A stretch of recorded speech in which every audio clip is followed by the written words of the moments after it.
হ্যাঁ, আমার জীবনটা আমার বাবা ছিলেন একজন সরকারি কর্মকর্তা। জি। আমার ছোটবেলাটা, আমার জন্মস্থান খুলনাতে, এবং আমি কিছুটা সময় খুলনাতেই মানুষ হই। জি। এরপরে বাবার চাকরির সূত্রে আমরা যশোরে আসি। আচ্ছা যশোরে আমার জীবনের বেশিরভাগ সময় কাটে এবং ওখানেই আমার বিয়েটা হয়। আচ্ছা তখন আমি ক্লাস 8-এ পড়ি। আচ্ছা। ওই সময় আমার বিয়ে হয়। বিয়ের পরেও আমি পড়াশোনাটা করে যাচ্ছিলাম। ক্লাস 8-এ পড়া অবস্থায় বিয়ে দিল কেন আপনাকে? আপনার বাবার অবস্থা কি ভালো ছিল না? হ্যাঁ হ্যাঁ, বাবার অবস্থা ভালো ছিল, কিন্তু আসলে এখন তো বয়স হয়ে গেছে, তো কি বলবো, মানে তখন আর কি যেই বয়সটা আমার ছিল, তো যে কেউ দেখলে আর কি চোখে লাগতো মানুষের হয়তো। আচ্ছা আচ্ছা। তো আমার আব্বার এক ফ্রেন্ড, তার ভাইয়ের জন্যই সে আর কি আমাকে পছন্দ করে। তো আমার বাবা ওই সময় রাজি হয় না বিয়েটা দিতে, কিন্তু ধরেন সন্ধ্যা 7টা থেকে এই নিয়ে আমার বাবার সঙ্গে আর কি তর্কতর্কি হতে থাকে। আচ্ছা যে এতটুকু মেয়ে আমি বিয়ে দিব না, আমার ফ্যামিলি থেকে এটা খারাপ চোখে দেখবে, বা আমার মেয়ে আমাকেও খারাপ বলবে, আমার মেয়েটাকেও খারাপ বলবে। আচ্ছা। তো এইভাবে আর কি করতে করতে অনেক, মানে রাত তখন ভোর 4টা বাজে, এই অবস্থায় চলতেছে। জি। তো এক পর্যায়ে আমার বাবার কোনো মতামত আর তারা অপেক্ষা করলো না, যে আমার ভাসুর হন এখন, জি। সে আর কি আমার কোনো মতামতে, মানে আমার বাবার কোনো মতামতের বা আমার আম্মার কোনো মতামতের মূল্যায়ন না করে সে নিজে গার্জেন হয়ে তার ভাইয়ের সাথে আমাকে বিয়ে দিলেন। কে দিল এটা? আমার ভাসুর। ভাসুর? মানে এটা তো কিভাবে সম্ভব? কারণ আপনার বাবা মা যদি রাজি না থাকেন তাহলে? না, এখন আমার বাবা দেখতেছে যে আমি এদেরকে ঘর থেকে বেরও করতে পারছি না, আবার এদেরকে হ্যাঁ বলতে পারছি না, না বলতেছি শুনতেছে না, আমি এখন কি করব? মানে সে তো একা। আচ্ছা। হ্যাঁ, হুম। সে তো একা, সে তো কোনো কিছুই আর কি এটা মানে ডিসিশনও নিতে পারছে না, সময় চাচ্ছে সময়ও দিচ্ছে না। আচ্ছা। তো যাই হোক, একরকম জোরের পরে আর কি বিয়েটা হয়। হুম। ওকে। কিন্তু আমার এই ভাসুর যখন আমাকে, তখন আমরা আমি তাকে কাকা বলে ডাকতাম। আমাদের ফ্যামিলিতে সবাই তাকে বাবার বন্ধু হিসাবে আমরা তাকে শ্রদ্ধা করি। আর তার যে ভাইয়ের সঙ্গে আমার বিয়ে হয়েছিল, তাকে আমি কোনোদিনই দেখি নাই। আমাদের ফ্যামিলির কেউ তাকে কখনো দেখেনি। আচ্ছা। যাই হোক, বিয়েটা ওইভাবে হয়ে গেল। সে তখন খুলনাতে চাকরি করে। তো বিয়ে হয়ে যাওয়ার পরে সে আর কি খুলনাতে, আবার তখন ছুটি ছিল আপনার রবিবার থাকতো সাপ্তাহিক ছুটি। আচ্ছা।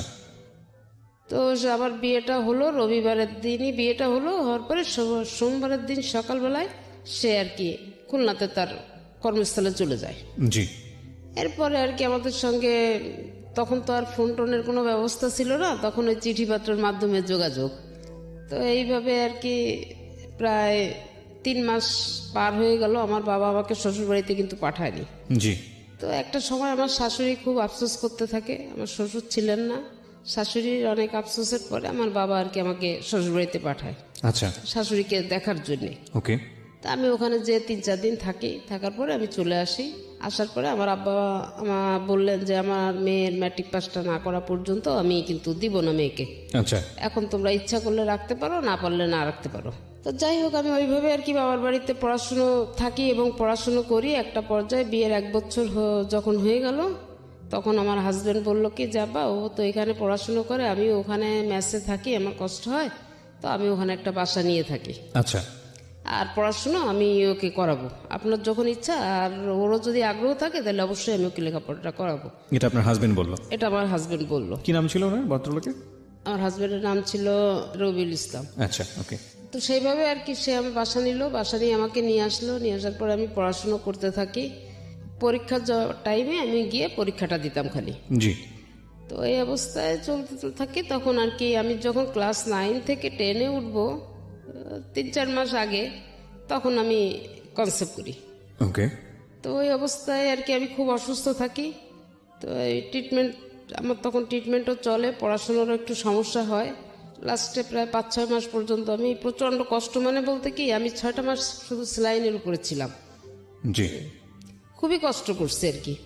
তো যাই হোক, ওইভাবেই ক্লাস 10-এ উঠলাম। ফাইনাল পরীক্ষা দিয়ে ক্লাস 10-এ উঠলাম।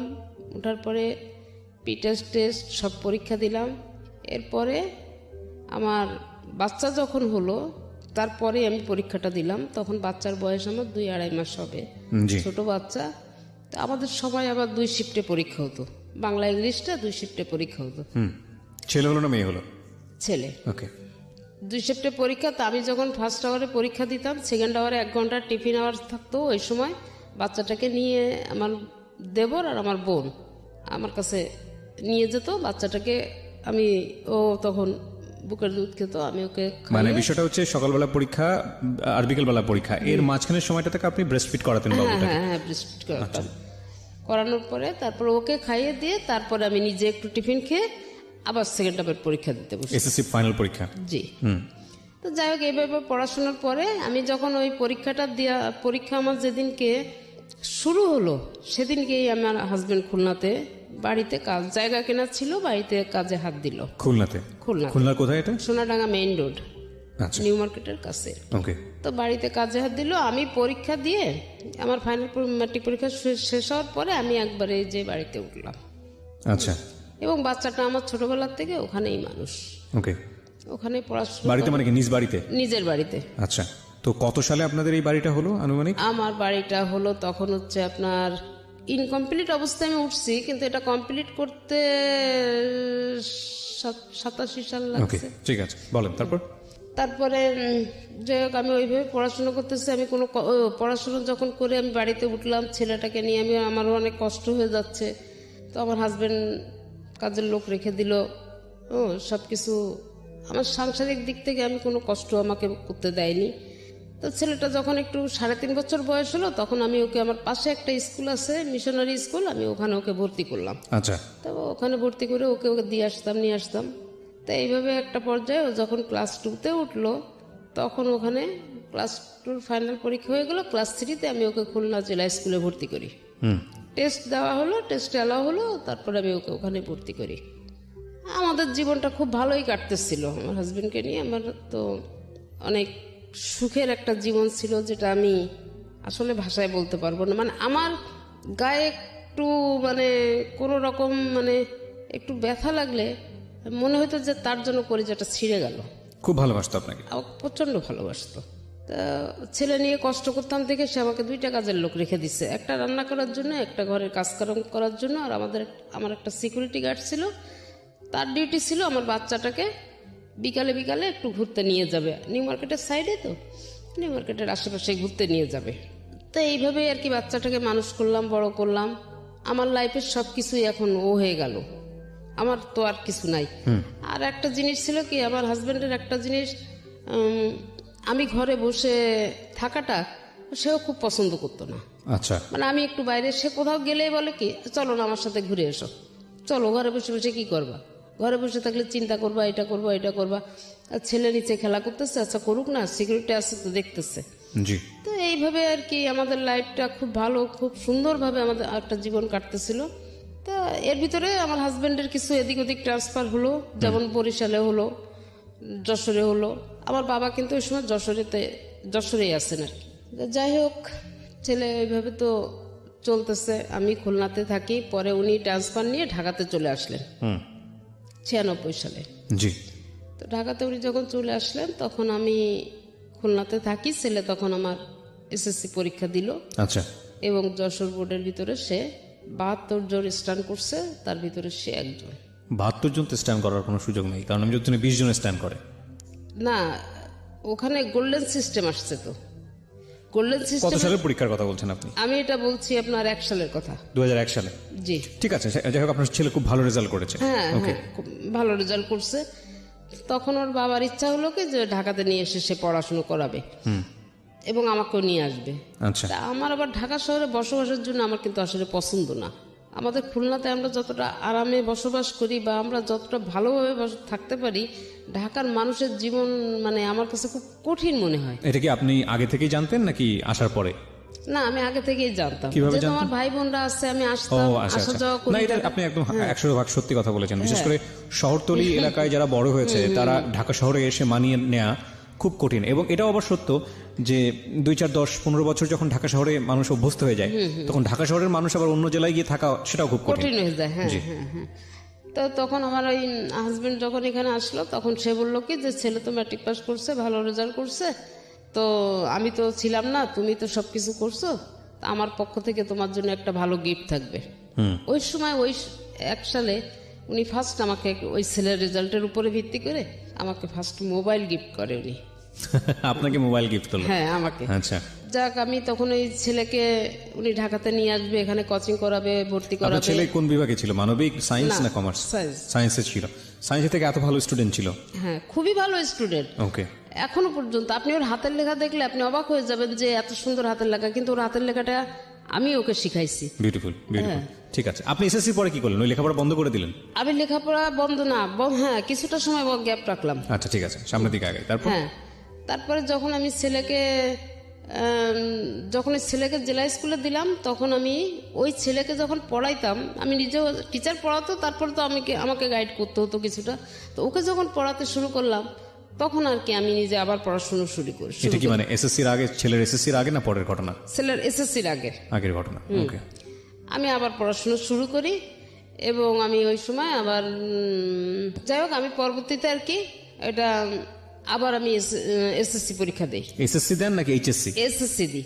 ওই ম্যাট্রিক তো সময়- আপনি পাস করলেন, হ্যাঁ হ্যাঁ হ্যাঁ। তারপর আবার দিলেন? আবার দিলাম এই কারণে, আমার ভাসুর ছিলেন কলেজের প্রফেসর, তো তা বললো দেখো যে মানুষের ভবিষ্যৎ তো কিছু বলা যায় না, যদি পরবর্তীতে ও চাকরিতে বাকরি কিছু করতে চায়, তো ওর যে এই গ্যাপটা, এই গ্যাপের জন্য দেখা যাবে যে ওর চাকরিতে অনেক সমস্যা হতে পারে বা নাও হতে পারে চাকরি। আচ্ছা, তা ও নতুন করে আবার শুরু করুক। আবার নতুন করে এসএসসি পরীক্ষা দিলেন, হ্যাঁ। পাস করলেন? হ্যাঁ তখন আমি পরীক্ষা দিলাম, পাশ করলাম, ম্যাট্রিক পাস করলাম, ইন্টার করলাম, ডিগ্রিও করলাম।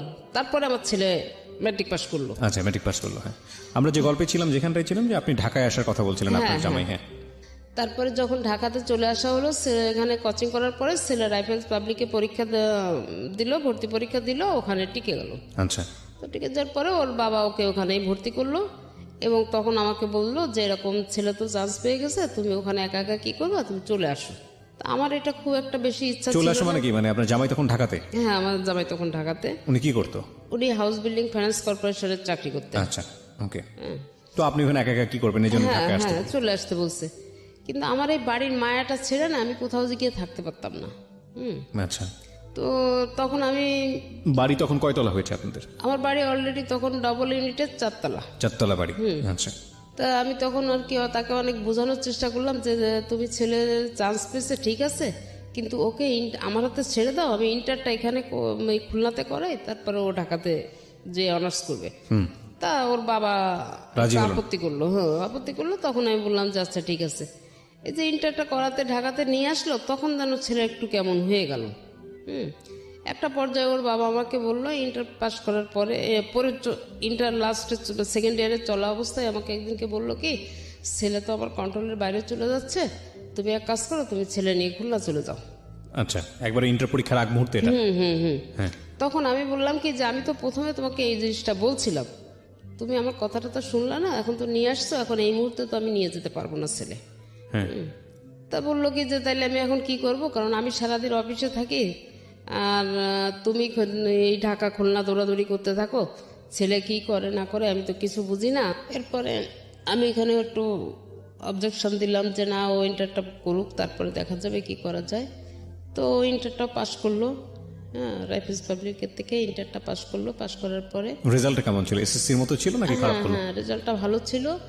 তো ওর যেদিন রেজাল্ট হবে তার আগের দিন আছে আসানুল্লাহ প্রাইভেটে আর কি অনার্সের জন্য পরীক্ষা হলো। আচ্ছা। হ্যাঁ কিন্তু তখনও ইন্টারের রেজাল্ট হয়নি। আচ্ছা, ইন্টার রেজাল্ট না হলে পরীক্ষা হয় কিভাবে? হ্যাঁ এটা হলো এবং ও পরীক্ষাও দিল। ওকে, ইন্টারেস্টিং। যেদিনকে ওর ইন্টারের রেজাল্ট হলো সেদিনকে আসানুল্লাহর রেজাল্ট হলো। ছেলে এদিকে ইন্টারও পাস করে গেছে, ওদিকে আসানুল্লাহ এসে চান্স পেয়েছে। চান্স পেয়ে গেছে। আচ্ছা। তো এটা যখন হলো তখন আর কি সেইভাবে ওকে ভর্তি করার জন্য সব ব্যবস্থা করা হলো এবং ভর্তি করে আহসানুল্লাহতে কেন ভর্তি করার চেষ্টা করছিলেন আপনারা? এটা আমার ভাই হচ্ছে, সাধারণত তো পাবলিকে সবাই ট্রাই করে প্রথমে, পাবলিক বিশ্ববিদ্যালয়গুলোতে। হ্যাঁ কিন্তু ওর বাবার ইচ্ছা ছিল যে, ওরা বাবার একটা ধারণা ছিল কি যে মনে হয় প্রাইভেটে পড়াশুনো ভালো হয়, ওকে এইটা আর কি। ওকে।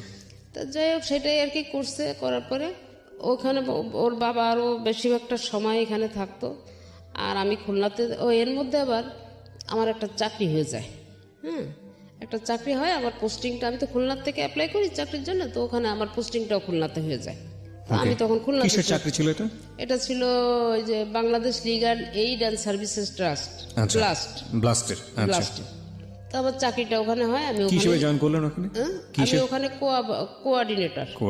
ওকে। তা আমি ওখানে আর কি জয়েন করি। আর বাবা ছেলে ঢাকাতেই থাকে। আমার ওখানে চাকরির বয়স যখন আমার 1 বছর হলো, তখন আর কি আমি প্রতি মাসের 7 বা 8 তারিখে আমি ওই খুলনা থেকে আমার রিপোর্ট নিয়ে আমার হেড অফিসে আসতে হতো। আচ্ছা, তো আমি সেইভাবে আসবো। তো হঠাৎ করে 4 তারিখে আমি আসি, 7-8 তারিখে আমাকে 4 তারিখে, জুন মাসের 4 তারিখে আমাকে ফোন করে বলতেছে যে আমার না শরীরটা ভালো না, তুমি একটু তাড়াতাড়ি চলে এসো। আপনার জামাই বলছে? তখন আমি বললাম কত সালে এটা? এটা হয়েছে 7 সালে, 2007 সালে। 2007 সালে। তা আমি বললাম কি, তোমার যদি বেশি সমস্যা হয় আমি এখনো চলে আসতে পারবো, কারণ কোনো সমস্যা আমার নাই। তা বলতেছে না, বেশি তেমন কোনো কিছু না, তুমি ধীরে সুস্থে যেরকম আসো এইভাবে আসো। তাই আমি বললাম আচ্ছা ঠিক আছে। এখন আমি না, আসার আগে আপনাকে আমার একটা প্রশ্ন আছে, সেটা হচ্ছে আপনার বাড়ি ভাড়া কত আসতো ওই সময়টাতে? 15 থেকে 16 হাজার টাকা। 15 থেকে 16,000 টাকা পুরো বিল্ডিং মিলে? হ্যাঁ, পুরো আচ্ছা। টোটাল বিল্ডিং এ। আর আপনার জামাই তো জব করতোই। জি। তো আপনার জামাইও তো মোটামুটি ভালো অঙ্কেরই বেতন পেত, আমি যদি ভুল না করে থাকি। তো তারপরও আপনার জব করার, আমি বলছি না আপনি জব করেন, সেটাতে আমার কোনো প্রশ্ন নাই, কিন্তু মানুষ তো সাধারণত আমাদের সামাজিক বিন্যাসটা তো এরকমই যে প্রয়োজন না থাকলে আসলে মেয়েরা তেমন একটা জবে যান না, এটাই আমরা দেখে থাকি। তো আপনার তো বোধহয় সেরকম ক্রাইসিস ছিল না অর্থে?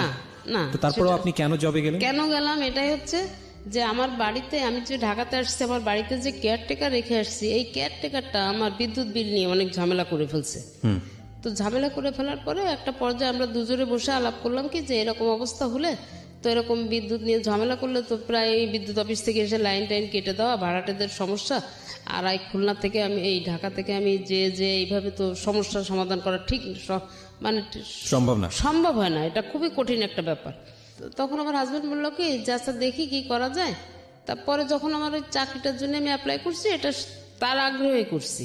তো তখন ওই আগ্রহটা স্যার এই কারণেই ছিল যে যদি খুলনাতে আমার চাকরিটা হয় আর আমি খুলনাতে থাকতে পারি, তাহলে আমার বাড়িতে কেয়ারটেকারের দরকার হবে না, আমার নিজের তত্ত্বাবধানে আমার বাড়িটা থাকবে, কোনো ঝামেলা ঝঞ্ঝাট হবে না। তো এটা বললাম। তখন আমি যখন চাকরিটা হলো, আমার চাকরিটা আসলে বেশি টাকার জন্য আমার চাকরিটা করা ছিল না।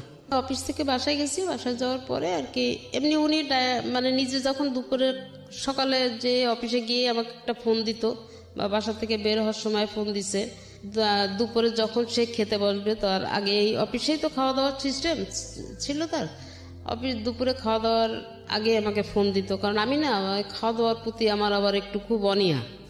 মানে অনীহা বলতে কেমন, এই বাচ্চাদের মতো আমাকে জোর করে ধরে কেউ খাওয়াইতে পারলে মনে ভালো হয়, কারণ একা একা থাকি তো, খুবই আমার ভাতটা মোটেই আমার একেবারে পছন্দ ছিল না। আচ্ছা, এরকম আর কি। তো আমার যে পার্মানেন্ট কাজের লোকটা ছিল, ওকে সবসময় এটা সে সতর্ক করে দিত, এবং ওই খাওয়ার আগে আমাকে খালি জিজ্ঞেস করতো তুমি যে কোথায় আসছো, অফিসে, তা খাওয়া দাওয়া কি করছো, তা না, বাইরে বেরোয় দেখো সামনে ভালো কোন রেস্টুরেন্টে বসে খেয়ে নাও। আচ্ছা ঠিক আছে খাবো। আমি আরো বড় উল্টা রাগ করতাম তার উপরে, যে কি আমাকে কি ছোট মানুষ পাইছো নাকি, তুমি এরকম করো কিসের জন্যে। এখন আমাকে বললো যে ঠিক আছে তোমার এখন আসার দরকার নেই, তুমি তাহলে 7 তারিখেই আসো। তা আমি বললাম আচ্ছা ঠিক আছে। এখন আমার ছেলে তো এখানে আছে, তো 4 তারিখেই, এই কথা 4 তারিখ দুপুরে আমার সঙ্গে হলো। দুপুরে আমি যখন অফিস থেকে বাসায় আসছি, বাসায় এসে তখন তো মোবাইলে কার্ড সিস্টেম, আমি বাসায় এসে রেস্ট নিয়ে আমি মোবাইলের দোকানে যেয়ে আমি কার্ড কিনতে গেছি। তখন আমাকে আমার ছেলে ফোন দিয়ে বলতেছে আব্বুকে নিয়ে আমি একটু শ্যামলীতে আসছিলাম, এই সংসদ ভবনেই থাকতো আর কি। তা বলছে যে আব্বুকে নিয়ে আমি শ্যামলীতে আসতেছিলাম, তো এই সময় আর কি আব্বু একটু কাশি দিল, বুকে ব্যথা করতেছে। আচ্ছা। তো বুকে ব্যথা করলে আমি সাথে সাথে সরোয়ার দিদি নিয়ে ডাক্তার দেখালাম। তো তুমি যদি কি হয় আমি তোমাকে জানালে তুমি রওনা দিও। আচ্ছা। তাই আমি বললাম আচ্ছা ঠিক আছে। তো এর মধ্যে আর কি 10-15 মিনিট পরে ছেলে আবার ফোন ব্যাক করলো। ফোন ব্যাক করার পরে আমি বলছি কি ব্যাপার। তো বলছে আম্মু ডাক্তারের কাছে নিলাম, ডাক্তার যখন আব্বুকে দেখে কি করলো, আমাকে তো ভিতরে ঢুকতে দেয়নি, তো দেখলাম যে একটা হুইল চেয়ারে আব্বু সেন্সলেস অবস্থায় উপরে নিয়ে গেল। তারপরে 10-15 মিনিট পরে ছেলে আমাকে আবার ফোন দিল, দিয়ে বলতেছে আম্মু আব্বুর অবস্থা বোধহয় ভালো না, আমাকে ডাক্তার বললো 2টো ইঞ্জেকশন এনে দিতে। তো আমি 2টো ইঞ্জেকশন এনে দিছি, আব্বার বুকের ওখানে ইঞ্জেকশন 2টা পুশ করছে, আর আব্বাকে ক্যাবিনে দেওয়া হয়েছে, কোনো সেন্স নাই, তুমি রওনা দাও। তো ওই মুহূর্তে আমি আর কি সাথে সাথে আমি টিকিট করে আমি 9:45 আগে কোনো গাড়ি পাই না। তো আমি বাসা থেকে যে আমার কাজের মেয়েটা আমাকে গুছাই দিল, আমি রেডি হয়ে স্ট্যান্ডে আসলাম, গাড়িতে উঠবো, আমার ব্যাগ দেওয়া হয়ে গেছে, আমি উঠবো। জি। ঠিক সেই মুহূর্তে আমার ভাসুরের ছেলে, তারাও ঢাকাতেই থাকে, ও ফোন করে আমাকে বলল যে চাচি কোথায় আছেন? তাই আমি বললাম আমি গাড়িতে উঠতেছি। বললো আপনার আসার দরকার নাই, চাচা মারা গেছে। শুধু এই কথাটুকু শোনার পরে আমি আর কিছু বলতে পারি না। তো একেবারে সুস্থ একটা মানুষ ছিলেন, হঠাৎ করে হার্ট অ্যাটাক করেছে। হ্যাঁ, একদম হঠাৎ করে, মানে আসরের নামাজ পড়ে বাসা থেকে বের হয়েছে, উনি শেভ করবে, করে বাসায় গিয়ে মাগরিবের নামাজ পড়বে, আচ্ছা। এই ছিল তার টার্গেট। কিন্তু ওই যে আসরের নামাজটা পড়ে আসছে আর মাগরিবের আজানটা দিছে, সে আমরা কষ্ট পাচ্ছি, নিশ্চয়ই কষ্ট পাওয়ার মতোই বিষয়, প্রতিটা মৃত্যুই আমাদেরকে কষ্ট দেয়, কিন্তু জীবন যেরকম সত্য, মৃত্যু সেরকম শাশ্বত সত্য। একটা অদ্ভুত বিষয় হচ্ছে যে প্রকৃতিতে যার প্রাণ আছে তার মৃত্যু ঘটবেই, এটা খুব স্বাভাবিক। কিন্তু আমাদের ব্যক্তি জীবনে আমরা মৃত্যুকে স্মরণ করি না, এবং করি না বলেই দেখবেন যে আসলে প্রতি মুহূর্তেই অনেক ধরনের ভুল ভাল করে ফেলি। চিন্তা করে দেখুন, আপনি একটা মানুষ, এই মুহূর্তে যারা আমার রেডিওটা শুনছেন, লাখ লাখ মানুষ আপনারা শুনছেন, লাখ লাখ মানুষ, কিন্তু একবার যদি খুব খুব মানে গভীরভাবে একটু চিন্তা করে দেখেন যে এমনও হতে পারে আজকের এই অনুষ্ঠানটি আপনার জীবনের শেষ শোনা অনুষ্ঠান, কিংবা এই রাতটি আজকে আপনার জীবনের শেষ রাত, কিংবা আমি কিবরিয়া আমার জন্য হয়তোবা এটা আজকের জন্য মানে আজকের মতো শেষ অনুষ্ঠান হতেই পারে। যে কোনো মুহূর্তে এমন হতে পারে যে অনুষ্ঠানটা করে বাড়ি ফিরতে পারবো না, সৃষ্টিকর্তা হয়তো বা নিয়ে যাবেন। তো এই যে মানে ফিলটা, এটা যদি আমাদের মধ্যে থাকে, তাহলে আমাদের দ্বারা আসলে খুব বেশি খারাপ কাজ করা মানে সম্ভবই না আসলে, কারণ যে কোনো মুহূর্তেই তো আমরা চলে যাব, যে কোনো মুহূর্তেই আমরা মুসাফিরের মতো, প্রত্যেকটা মানুষ আসলে আমরা মুসাফির, এবং খুব অল্প সময়ের জন্য এসেছি, যে কোনো মুহূর্তে আমরা চলে যাব।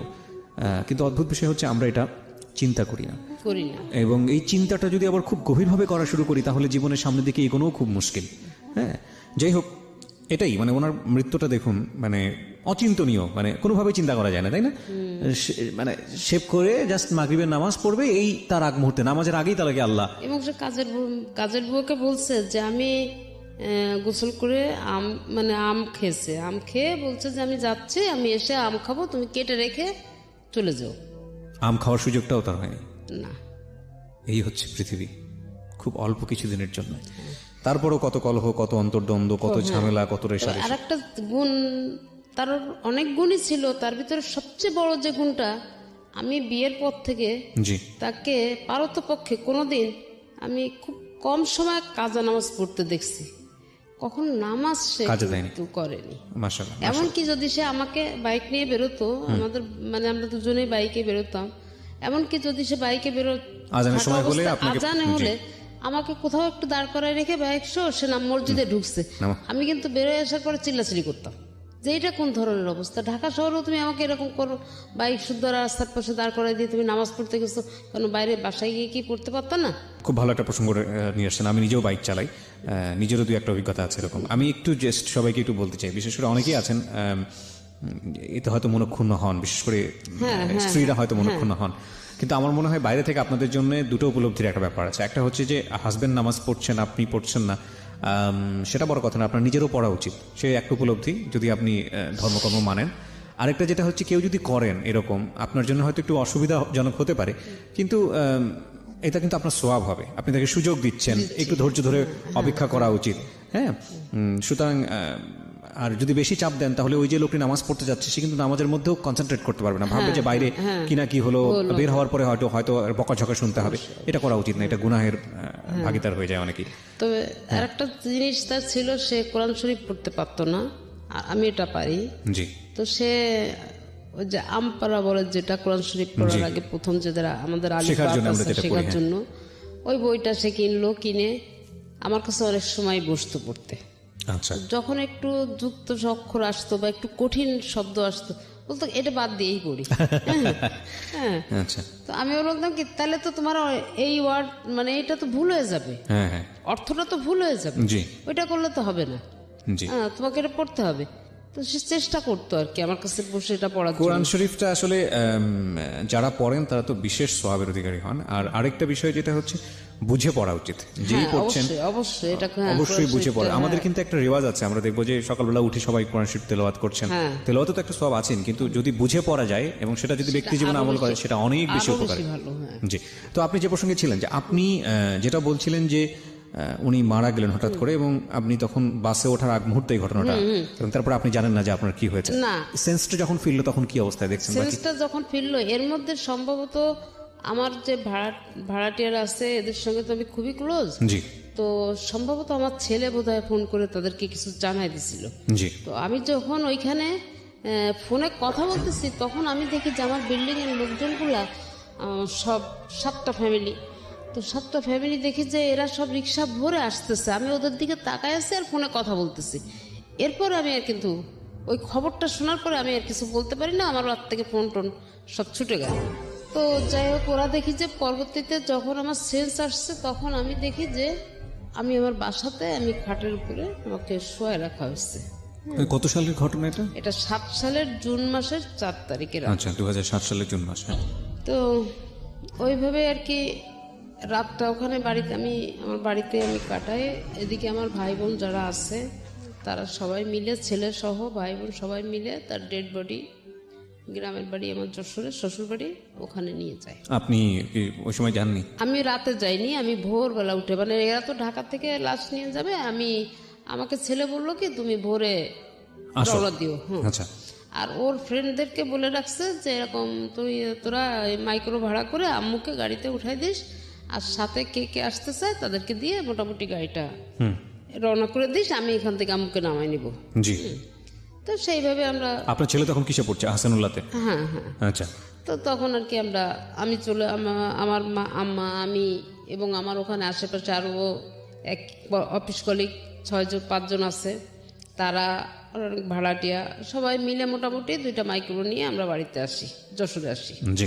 আসার পরে আমি যখন বাড়িতে আসি ওই গাড়িতেই আমি সেন্সলেস হয়ে যাই আর কি। যখন আমাদের বাড়ির রোডটা ঢুকে না তখনই আমি সেন্সলেস।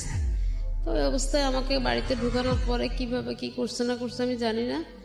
তো যখন আমার সেন্স আসলো আমাকে ধরে নিয়ে আমাদের উঠানের ভিতরে নিয়ে গেল, দেখলাম আমার হাজবেন্ডকে তখন গোসল করাচ্ছে। আমাকে পাশে একটা চেয়ার দিল, আমি বসলাম, তাকে গোসল করাচ্ছে, কিন্তু আমি কোনো কথা বলতে পারছিলাম না। তো গোসল করানোর হয়ে গেল, কাপড় টাপড় আমার সামনেই কাপড় টাপড় পরালো, সব কিছুই করলো। এরপরে তাকে যখন তার লাশটা নিয়ে ওখান থেকে সরাই নিল, নিয়ে মসজিদের কাছে রাখলো, আমাদের পারিবারিক মসজিদ, পারিবারিক গোরস্থান। তো মসজিদের কাছে যখন রাখছে তখন প্রচণ্ড একটা ঝড় আসলো, কোনো বৃষ্টি না, এত পরিমাণ একটা বাতাস আসলো যে কেমন যেন তোলপাড় হয়ে গেল, মানে 2-5 মিনিটের ভিতরে। তখন এই খাটিয়াটাকে মসজিদের ভিতরে নিয়ে রাখছে। তারপরে যখন ঝড়টা কমলো তখন তাকে বাইরে নিয়ে আসা হলো জানাজার জন্যে। তা আমাকে নাকি ওখানে নিয়ে গেছিল তাকে দেখানোর জন্যে, কিন্তু আমি দেখতে পারি নাই, মানে আমার সেন্স ছিল না। বুঝতে পেরেছি, মানে হ্যাঁ, আমি দেখতে পারি নাই। তো ওই অবস্থায় আমাকে ওখানে একটু রাখলো, কিছুক্ষণ পরে আমাকে আবার ঘরে নিয়ে আসা হলো, পরে জানাজা হলো, মাটি হলো, সব কিছুই হয়ে গেল। এরপরে 3 দিন পরে আমি বাড়িতে সব মিলাদ টিলাদ দিয়ে আমরা সুস্থভাবে আমি খুলনাতে আবার ফিরে আসি। যেদিন আমি খুলনাতে ফিরে আসি ওই দিনকে রাতে আমার ফিরে আসার ব্রেন স্ট্রোক? না, মাইন্ড স্ট্রোক করে। আচ্ছা, মাইল্ড স্ট্রোক, যেটাই হোক না কেন ব্রেন ছিল। হ্যাঁ, স্ট্রোক করে। তো রাত 12টার পরে ঘটনা ঘটে। তো আমার একটা ভাড়াটিয়া ছিল অল্প বয়সী, তো ছেলেটা ও আবার আমাদের ওখানের একটা ক্লিনিকের চাকরি করে। জি। ও তাড়াতাড়ি করলো কি, ওইটা হচ্ছে গিয়ে অ্যাম্বুলেন্স খবর দিল, দিয়ে আমাকে সাথে সাথে হার্টের একটা ডাক্তার ওনার ক্লিনিকে নিয়ে গেল। জি। নিয়ে ওখানে 2 দিন রাখা হলো। রাখার পরে আমি যখন একটু সুস্থ হয়ে কথা বলতে পারছি তখন খালি একটা কথাই বললাম যে আমাকে বাসায় নিয়ে চলো, আমি এখানে থাকবো না, আমাকে বাসায় নিয়ে চলো। মানে আমি বাসায় আসার জন্য খুব অস্থির। জি। তখন আমাকে বাসায় নিয়ে আসলো। এই আস্তে আস্তে আস্তে আস্তে আমি চাকরিটাও ছেড়ে দিলাম। আমি কিন্তু ওই মুহূর্তেই চাকরিটা ছেড়ে দিলাম। চাকরিটা ছেড়ে দিয়ে আমি ওইভাবেই আসি। মানে আমি যেন কেমন একটা হয়ে যাচ্ছি তখন থেকে। আচ্ছা, আমার ভিতরে আস্তে আস্তে পরিবর্তনটা আসতে শুরু করে, এবং পরিবর্তনটা আস্তে আস্তে তখন আমি দেখি কি যে আমার ছেলেটাও যেন কেমন হয়ে যাচ্ছে। তখন চিন্তা করলাম যে আমি তো গেলাম, ছেলেটাও নষ্ট হয়ে যাচ্ছে, নষ্ট হয়ে যাবে। এইভাবে ঘরের ভিতরে সারাদিন দরজা আটকাই দিয়ে যে খাওয়া নেই দাওয়া নেই পড়ে আছে খুলনাতেই। তা আমার আম্মাকে বললাম যে মা তুমি আসো আমার কাছে, নাহলে তো আমি পাচ্ছি না। তা আম্মা আমার কাছে অনেক দিন ছিল আর কি। তো থাকার পরে যাই হোক ওই রান্না বান্না করতো বা ছেলেটাকে একটু খাওয়াইতো, আমাকে ওরকম খাওয়ার কথা বললে আমি চিলাচিলি করে উঠতাম।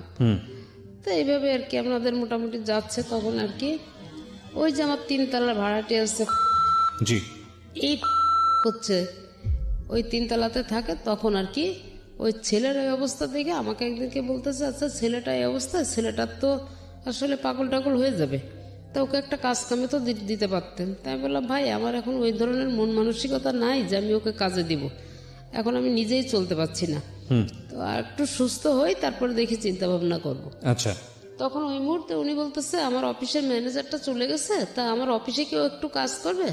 আমি বললাম যে ঠিক আছে আপনি ওর সাথে একটু কথা বলেন। তখন আর কি ওকে ডাক দিলাম, ও আসার পরে ওর সঙ্গে কথা বললো। তো ও বললো ঠিক আছে কাকু, আমি আপনার অফিসের যে কয়দিনের সমস্যা আমি করে দিই। না কিন্তু ওর তো লেখাপড়া করার কথা তখন। কিন্তু ও লেখাপড়া ছেড়ে দিল, বাবার মৃত্যুর পর লেখাপড়া ছেড়ে দিল। এটা তো একবারেই মানে আমার কাছে বেমানান ঠেকছে। এত ভালো স্টুডেন্ট হঠাৎ করে লেখাপড়া কেন ছেড়ে দেবে? তখন আমি ওই তো এই যে কাজের ভিতরে তখন আমি ওকে বুঝাতে লাগলাম যে তুমি না আর যাই করো তুমি লেখাপড়াটা করো। তো অনেক ওই গ্যাপ দিল, মানে একটু গ্যাপ গেল, গ্যাপ যাওয়ার পরে অনেক বুঝাতে বুঝাতে তখন ও আবার আমাকে উল্টা বুঝাতে লাগলো। কি বুঝাতো? সবাইকে দিয়ে সবকিছু হয় না। হ্যাঁ, আমার পড়াশুনো করতে এখন আর ভালো লাগে না, একটা সময় ভালো লাগছে, এখন ভালো লাগে না, তুমি কেন আমাকে জোর করো?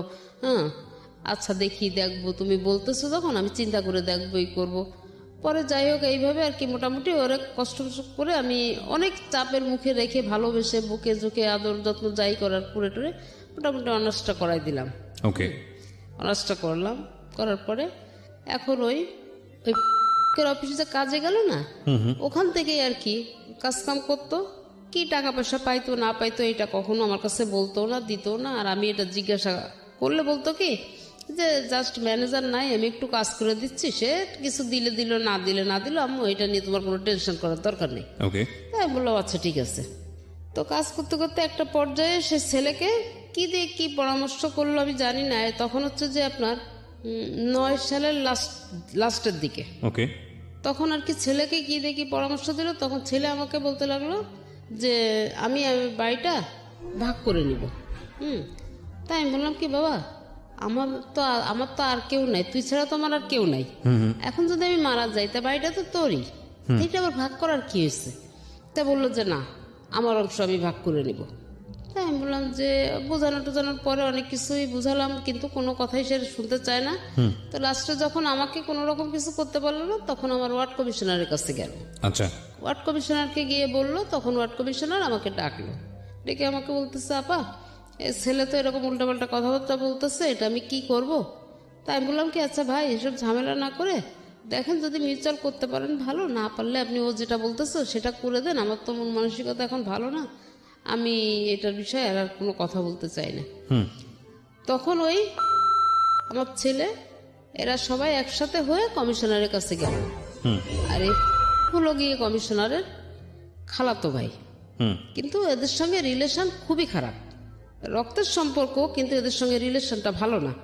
তো এরা আবার ঠিক করলো কি যে দোতলাতে আমরা তো থাকি, ছেলে থাকে এক ফ্ল্যাটে, আমি থাকি আর এক ফ্ল্যাটে, জি, মানে পুরাটাই আমাদের, দোতলা পুরাটাই আমাদের, কিন্তু ওইটাকে এখন ওই দোতলাটা বাদ দিলে নিচতলার 2টা ফ্ল্যাট হচ্ছে আমাকে দিল, আর 3 তলার 2টা ফ্ল্যাট, 4 তলার 2টা ফ্ল্যাট দিল হচ্ছে ছেলেকে, জি, ছেলের চলাফেরা খাওয়া দাওয়ার জন্য, আর আমাকে দিল আমার খাওয়া দাওয়ার জন্য, আমাকে 2টা ফ্ল্যাট দেওয়া হলো। ওকে, তো আমি সেইভাবে আছি, কোনো কিছু না, কোনো ঝামেলা ঝঞ্ঝাট আর করতেছি না, চুপচাপ আছি। তো একটা পর্যায়ে আর কি ছেলে একটা ডিট করলো আপনার সঙ্গে? আমার সঙ্গে না, আমার ভাড়াটেদের সঙ্গে ডিট করতে গেছে, মানে এটা থেকে আর কি এগুলা করাচ্ছে। বলছে কি যে তোর মা বিয়ে শাদী করবে, চলে যাবে, তারপরে সেই লোক নিয়ে এসেই বাড়ি দখল দিবে, তোর কপালে মানে অনেক ভোগ আছে, তুই এটা একটা ডিলিট করে রাখ পরবর্তীতে যাতে তুই না বিপদে পড়িস। দেখেন আমরা ভাড়া নিচ্ছি তো ভাইয়া, আমরা তো ভাড়া নিলাম আন্টির কাছ থেকে, আপনাকে কেন টাকা দিব? তো যদি আপনাকে টাকা দিতে হয় তাহলে আপনি আন্টিকে একটু ডেকে নিয়ে আসেন, ওকে উনি বললে আমরা আপনাকে দিব। ওকে। তো এইভাবে আর কি আমি ওখানে গেলাম, যাওয়ার পরে শোনার পরে আমি বললাম কি আচ্ছা ঠিক আছে তোমরা চুপ করো, দেখি আমি ওর সঙ্গে কথা বলে দেখি কি হয়েছে। তো আমি একটা পর্যায়ে ও যখন ঘরে আসে সেই সময় আমি যে বলতেছে কি আচ্ছা ভাই কি হয়েছে, কি উল্টাপাল্টা করতেছে কেন? আপনারা তো কমিশনারের মাধ্যম দিয়ে সবকিছু সেটেল করে নিয়ে আসছে, ওকে। তো এখন এটা নিয়ে আমার কেন ঝামেলা করতেছে? তা বলতেছে কি যে এখন সেটা কি করে বলবো, এখন সে পুরা তার বাড়ির তো বেশি অংশ তার হিসাবে তো আপনি একটা ফ্ল্যাট পান, 7টা ফ্ল্যাট তো তার, তা আপনি এখন যদি সেটা জোর করে রাখতে চান, ধরতে চান, তাহলে তো আপনার এটা ঝামেলা হবেই। তাই আমি বললাম এটা তো বিষয় না, বিষয়টা হচ্ছে আপনারা কমিশনারকে দিয়ে করাইছেন বিচারটা, আমি কিন্তু করি নাই। জি। তো এখন আপনারা কেন সেটা নিয়ে ঝামেলা করছেন? তো এক পর্যায়ে ওনার কাছ থেকে শোনার পরে ওনার কথাবার্তার ভাবভঙ্গি আমার কাছে ভালো লাগেনি, না লাগাতে আমি এসে ছেলের ঘরে ঢুকলাম। ঢুকে আমি ছেলেকে বললাম যে আচ্ছা তোর কি সমস্যা বলতো আমাকে, তোর যদি কোনো সমস্যা থাকে সেটা তুই আমার সাথে বল, কিন্তু কেন তুই ভাড়াটাদের কাছে গিয়ে সমস্ত বলে নিজেকে ছোট করতেছিস? জি। তো বলার সাথে সাথে ও আমাকে আমাকে একদম ডাইরেক্ট একদম এইভাবে ওরকম খাটে বসা, আমি এরকম দাঁড়ানোর সামনে, এই কথাটা বলার সাথে সাথে আমাকে বলতেছে কি তুই আমার ঘরে ঢুকছিস কি জন্যে, তুই আমার ঘর থেকে বের হ। তাই আমি বললাম কি হ্যাঁ আমি তোর ঘরে থাকতে আসিনি, আমি তোর ঘর থেকে বের হব, কিন্তু আমার প্রশ্নটার উত্তর দিয়ে দে, আমি চলে যাচ্ছি। তা বলতেছে আমি যদি তোর প্রশ্নের উত্তর না দেয় তুই আমার কি করবি? তাই আমি বললাম এইটা কোন ধরনের কথা, তোকে লেখাপড়া শিখাইছি, তোকে শিক্ষিত করছি, তোর মুখ থেকে এরকম ভাষা তো আমি কখনো আশা করি নাই। তুই জন্মের পর থেকে তোর সোনার চামচ মুখে নিয়ে তুই জন্ম নিচ্ছিস এক কথা বলতে গেলে, আজকে তুই কি ধরনের ভাষা ব্যবহার করতেছিস হ্যাঁ আমার সাথে? তো এই কথা বলার সাথে বলতেছে কি তোর কাছে কি আমাকে কৈফিয়ত দিতে হবে নাকি? তো বলে আমাকে গলাটা ধরে একটা ধাক্কা দিয়ে একটা ঘরের ভিতরে ওই ফার্নিচারের ফাঁকা একটা চিপার মতন ওইটার ভিতরে ফেলে দিছে। ও কি বলো? মানে এই ফার্স্ট আমার গায়ে হাত দিল, আমার গলাটা ধরে একটা এইভাবে ধাক্কা দিল, আর আমি একটা চিপার মধ্যে ঢুকে গেলাম, মানে যেখানে একটা ড্রেসিং টেবিল, একটা রিডিং টেবিল, মাঝখানে হ্যাঁ এতটুকু ফাঁকা, এর মধ্যে পড়ে গেলাম। পড়ে যাওয়ার পরে আমি আর উঠতে পারছি না ওখান থেকে। তো যাই হোক অনেক কষ্ট করে আমি খুব চেষ্টা করে আমি আর কি উঠলাম ওখান থেকে। ওঠার পরে আমি উঠে ওকে ঠাস করে একটা চড় লাগাই দিলাম। চড় দেওয়ার পরে ও কি করলো, আমার হাতে আমার এই বা হাতটা স্পন্ডালাইসিসের সমস্যা আছে, তো আমার হাতটাকে মোড়ায়ে ধরে আমাকে ফ্লোরে ফেলাই দিল চিৎ করে, একদম পুরা চিৎ করে ফেলে দিয়ে আমার এই 2টা পা এক জায়গায় করে ও একটা পা দিয়ে চেপে ধরছে, আমার পাটা চেপে ধরছে, আর একটা হাত দিয়ে আমার হাত ধরছে, আর একটা হাত আমার এই জায়গাটায়। ওহো, মানে আমার জীব অলরেডি বের হয়ে গেছে, মানে আমার মনে হচ্ছে কি এই মুহূর্তে আমি শেষ। এখন আমি যে কোনো রকম নিজেকে ওর কাছ থেকে ছাড়াই নিব, আমি এরকম কোনো সুযোগ পাচ্ছি না। অনেক ধস্তাধস্তি করে, মানে অনেক গুতাগুতি করে এক পর্যায়ে আমি একটা, আপনি আশেপাশের লোকজন ছিল না বিল্ডিং এ? হ্যাঁ বিল্ডিং এ, মানে এই যে চিল্লাচিল্লি হচ্ছে না, আমার বিল্ডিং এর সামনে পুরা লোক, কিন্তু নিচে কোলাপসিবল গেটে তালা মারা। আচ্ছা। সিঁড়ির ভিতরে দাঁড়ায় এগুলা দেখতেছে এবং বউ দেখতেছে, কিন্তু কোনো কথা নেই তাদের। আর বিল্ডিং এর লোকজন ওই একটু ডেয়ারিং টাইপের লোক। মানে সত্যি কথা বলতে একদম আমি ক্লিয়ার যেটা বলবো সেটা হচ্ছে একটা সন্ত্রাসী। খুলনা শহরে সন্ত্রাসীদের ভিতরে সে একজন, এর পাল্লায় পড়ছে এই ছেলে। তো যাই হোক আমি এখন ওইখান থেকে তো কোনো রকম তো ওকে লাথি, মানে অনেক চেষ্টা করে মোটামুটি একটু উঠলাম। তো আমি ওখান থেকে কোনো রকম ওকে ধাক্কাধাক্কি দিয়ে মানে একটু ছাড়াই আমি উঠলাম। ওঠার পরে ও আমার হাত 2টা মোড়ায় পিছনে নিয়ে গেল, নিয়ে আমাকে ওর ঘরের থেকে আবার পিছনে ঘাড়ে হাত দিয়ে ধাক্কা দিতে দিতে ওর ঘর থেকে বারান্দায় বের করে নিয়ে আসছে। নিয়ে এসে আমার এখানে একটা ঘুষি মারছে, চোখের মাঝখানে। হ্যাঁ ঠিক এই জায়গাটা একটা ঘুষি দেওয়ার সাথে সাথে আমার যে নাক দিয়ে রক্ত পড়তেছে না, মুখ দিয়ে পড়তেছে না, চোখ দিয়ে পড়তেছে, আমি কিছু বলতে পারবো না। লোকজন রাস্তায় সব জমা হয়ে আছে, সবাই দেখতেছে। হ্যাঁ, মানে সে দৃশ্য, মানে আমি সেই মুহূর্তে আমার খুব মানে অবস্থা খুবই খারাপ ছিল, কিন্তু আজকে না এসব কথা বলতে আমার চোখে কোনো পানি আসে না। এক্স্যাক্টলি, আমি সেটাই চিন্তা করছিলাম যে আপনার পানি আসে না। আমার চোখে পানি আসছে না। আমি আমি মাফ করবেন, আমি একটু ইন্টারাপ্ট করছি আপনাকে। পৃথিবীর সবচাইতে দুর্ভাগা সন্তানের কথা আমি এই মুহূর্তে শুনছি। আমার শুধু এতটুকুই বলার আছে। আমি ডেফিনেটলি শিওর যে হয়তো আপনি অনুষ্ঠানটা শুনছেন। আপনি ধরেন আপনার মা যেটা বলে গেল সে অপরাধগুলো করেননি, কিন্তু ধরেন আপনি আপনার জায়গা থেকে অনেক কিছু বলার আছে, অনেক কিছু বলার আছে। আপনার মা অনেক অপরাধ করেছে আপনার সাথে। আপনি যদি ধর্ম মানেন, ধর্ম তো একটা আছেই, যদি সামাজিকতা মানেন, যদি এথিক্স মানেন, যদি কিছুই না মানেন, শুধু মানবিকতা মানেন, হ্যাঁ, তাহলেও আমি বলবো যে সবচেয়ে অভাগা হচ্ছেন আপনি। যার পেটে বড় হয়েছেন, দুনিয়ার মুখ দেখেছেন যার জন্য, যা রক্ত মাংস খেয়ে বড় হয়েছেন, যে আপনাকে কষ্ট করে বড় করেছে, সে যদি সারা জীবনও আপনাকে পেটাতো, এটা আপনার জন্য আশীর্বাদ। তার গায়ে হাত তুলেছেন মানে হচ্ছে আপনার নাই, আপনার আর কিছু নাই, আপনার না আছে ইহকাল, না আছে পরকাল, আপনি তো ওখানেই শেষ। মানে কত বড় পাপী যে আপনি। আপনার মা এই কথা বলছে এখানে এই অনুষ্ঠানে এসে, লাখ লাখ মানুষ সাক্ষী হয়ে যাচ্ছে আজকের এই অনুষ্ঠানে। আল্লাহ আপনাকে মাফ করুক, আমি জানি না মাফ করবে কিনা, মাফ করা উচিত কিনা। যে মানুষের, আপনি লেখাপড়া করেছেন, আপনি শিক্ষিত একজন মানুষ, এসএসসি ইন্টার পর্যন্ত পড়াশোনা করেছেন, হ্যাঁ, আপনার অনার্সটাও শুনলাম পড়াশোনা করেছেন আপনি। ধরেন আপনার মা অপরাধী, আপনার দিক থেকে ভয়াবহ রকমের অপরাধী, হোক সে অপরাধী, কিন্তু ওই যে একটা কথা আছে না যে এক ধার দুধের দাম শোধ করা যায় না সারা জীবন গায়ের চামড়া করে দিলে। আপনি যা করেছেন সেটা মুখে আনার মতো নয়। এখন থেকে শুরু করে যদি সারা রাত ধরে আপনার এগেনিস্ট আমি বলি এই অনুষ্ঠানে, যদি শেষ না হয় এই অনুষ্ঠান, আমার মনে হয় আমি বলে শেষ করতে পারবো না যে আপনি কত বড় অপরাধ করেছেন, ভয়ানক রকমের অপরাধী। আমি এই উপলব্ধিটা আপনার মৃত্যুর আগে আসা উচিত, অবশ্যই আসা উচিত। এবং আমি জানি না আপনি বাবা কিনা, গল্প সামনের দিকে এগুলো বুঝতে পারবেন যে সন্তানের হাতে যদি কখনো মার খান, এর চাইতে কষ্টকর, এর চেয়ে জাহান্নাম ভালো। মানে এই ভদ্রমহিলার জীবনে কত বড় পাপ করেছিল জানি না, যে কারণে ভদ্রমহিলাকে এরকম একটা মানে টাইম ফেস করতে হয়েছে। আজকের এই অনুষ্ঠান যারা শুনছেন, ওনাদের লাইফে তো ঘটনা একটা ঘটে গেছে, কারো লাইফে যাতে না ঘটে। হ্যাঁ, আমি এরকম অনেক গল্প পেয়েছি। আমি একটা সময় একটা রেডিওতে একটা অনুষ্ঠান করতাম, অনুষ্ঠানের নামটা আমি মেনশন করবো না, যেটা এইখানকার রেডিও অনুষ্ঠানের এথিক্স থেকে যায় না। সেখানে আমি পেয়েছিলাম যে সন্তান হয়ে বাবাকে খুন করেছে। সেটার পিছনে একটা ভয়াবহ রকমের লজিক ছিল। কিশোর অপরাধী ছিল সে, কিশোর অপরাধী। মনে হয় যদি ভুল না করে থাকি সাগর অথবা সম্রাট কিছু একটা নাম হবে। এবং আপনি তার পুরো গল্পটা শুনলে বিশ্বাস করতে পারবেন না যে বাবা কত বড় অপরাধ করতে পারে সন্তানের ক্ষেত্রে। তবুও কি মানা যায়? তবুও কি মানা যায় যে একজন সন্তান হয়ে বাবাকে খুন করতে পারে? কখনোই মানা যায় না। তো ওই অবস্থায় আমাকে দুইটা গেট, তো এই সাইড একটা গেট, এই সাইড একটা গেট, মাঝখানে সিঁড়ির স্পেসটা, তো তখন আর কি ঘুষিটা মারার পরে আমি পড়ে যাই। ওখান থেকে আমাকে টেনে ধরে উঠায় ওই সিঁড়ির স্পেসটা নিয়ে এসে আমাকে মানে পিছন থেকে ওই সিঁড়ির স্পেসে নিয়ে আসছে। নিচে নামতে হলে তো সিঁড়ির নিচে নামতে হবে, এবং আমি এখানে আসছি নিচে নামবো, ওখানে ওয়াল। আমি যখন সিঁড়ি থেকে মানে সিঁড়ির স্পেস আমার যখন নিয়ে আসছে, আমি কিন্তু অতটা অনুভব করি নাই। আমি কিন্তু অনুভব করতেছি আমার পরিস্থিতিটা কি। তো যখন আমি ওখানে আসার পরে ও একটা ধাক্কা দিছে যে ওই ওয়ালটাতে গিয়ে আমি বাড়ি খাবো এবং ওখানে আমি শেষ হয়ে যাব। এইভাবে আমার পিছন থেকে একটা ধাক্কা দিল ছেলেটা। ধাক্কা দেওয়ার পরে আমার নিচের ওই ভাড়াটেগুলো যখন ওই বারান্দার ভিতরে চিল্লাচিল্লি হচ্ছে, বাইরের থেকে কেউ ঢুকতে পারছে না বা কেউ হেল্প করছে না আমাকে, তখন ওই নিচের ওই ছেলে দুইটা যে অবস্থায় ছিল, রাত তখন 11টার বেশি বাজে, ওরা দুইটা ছেলেও দৌড়াইয়ে উঠে আসছে। উঠে এসে দেখে কি অলরেডি আমি সিঁড়ির 5-6টা সিঁড়ির স্পেস নেমে গেছি। মানে আর মনে হয় 1-2 সেকেন্ডের মধ্যে আমি ওয়ালে বাড়ি খাবো।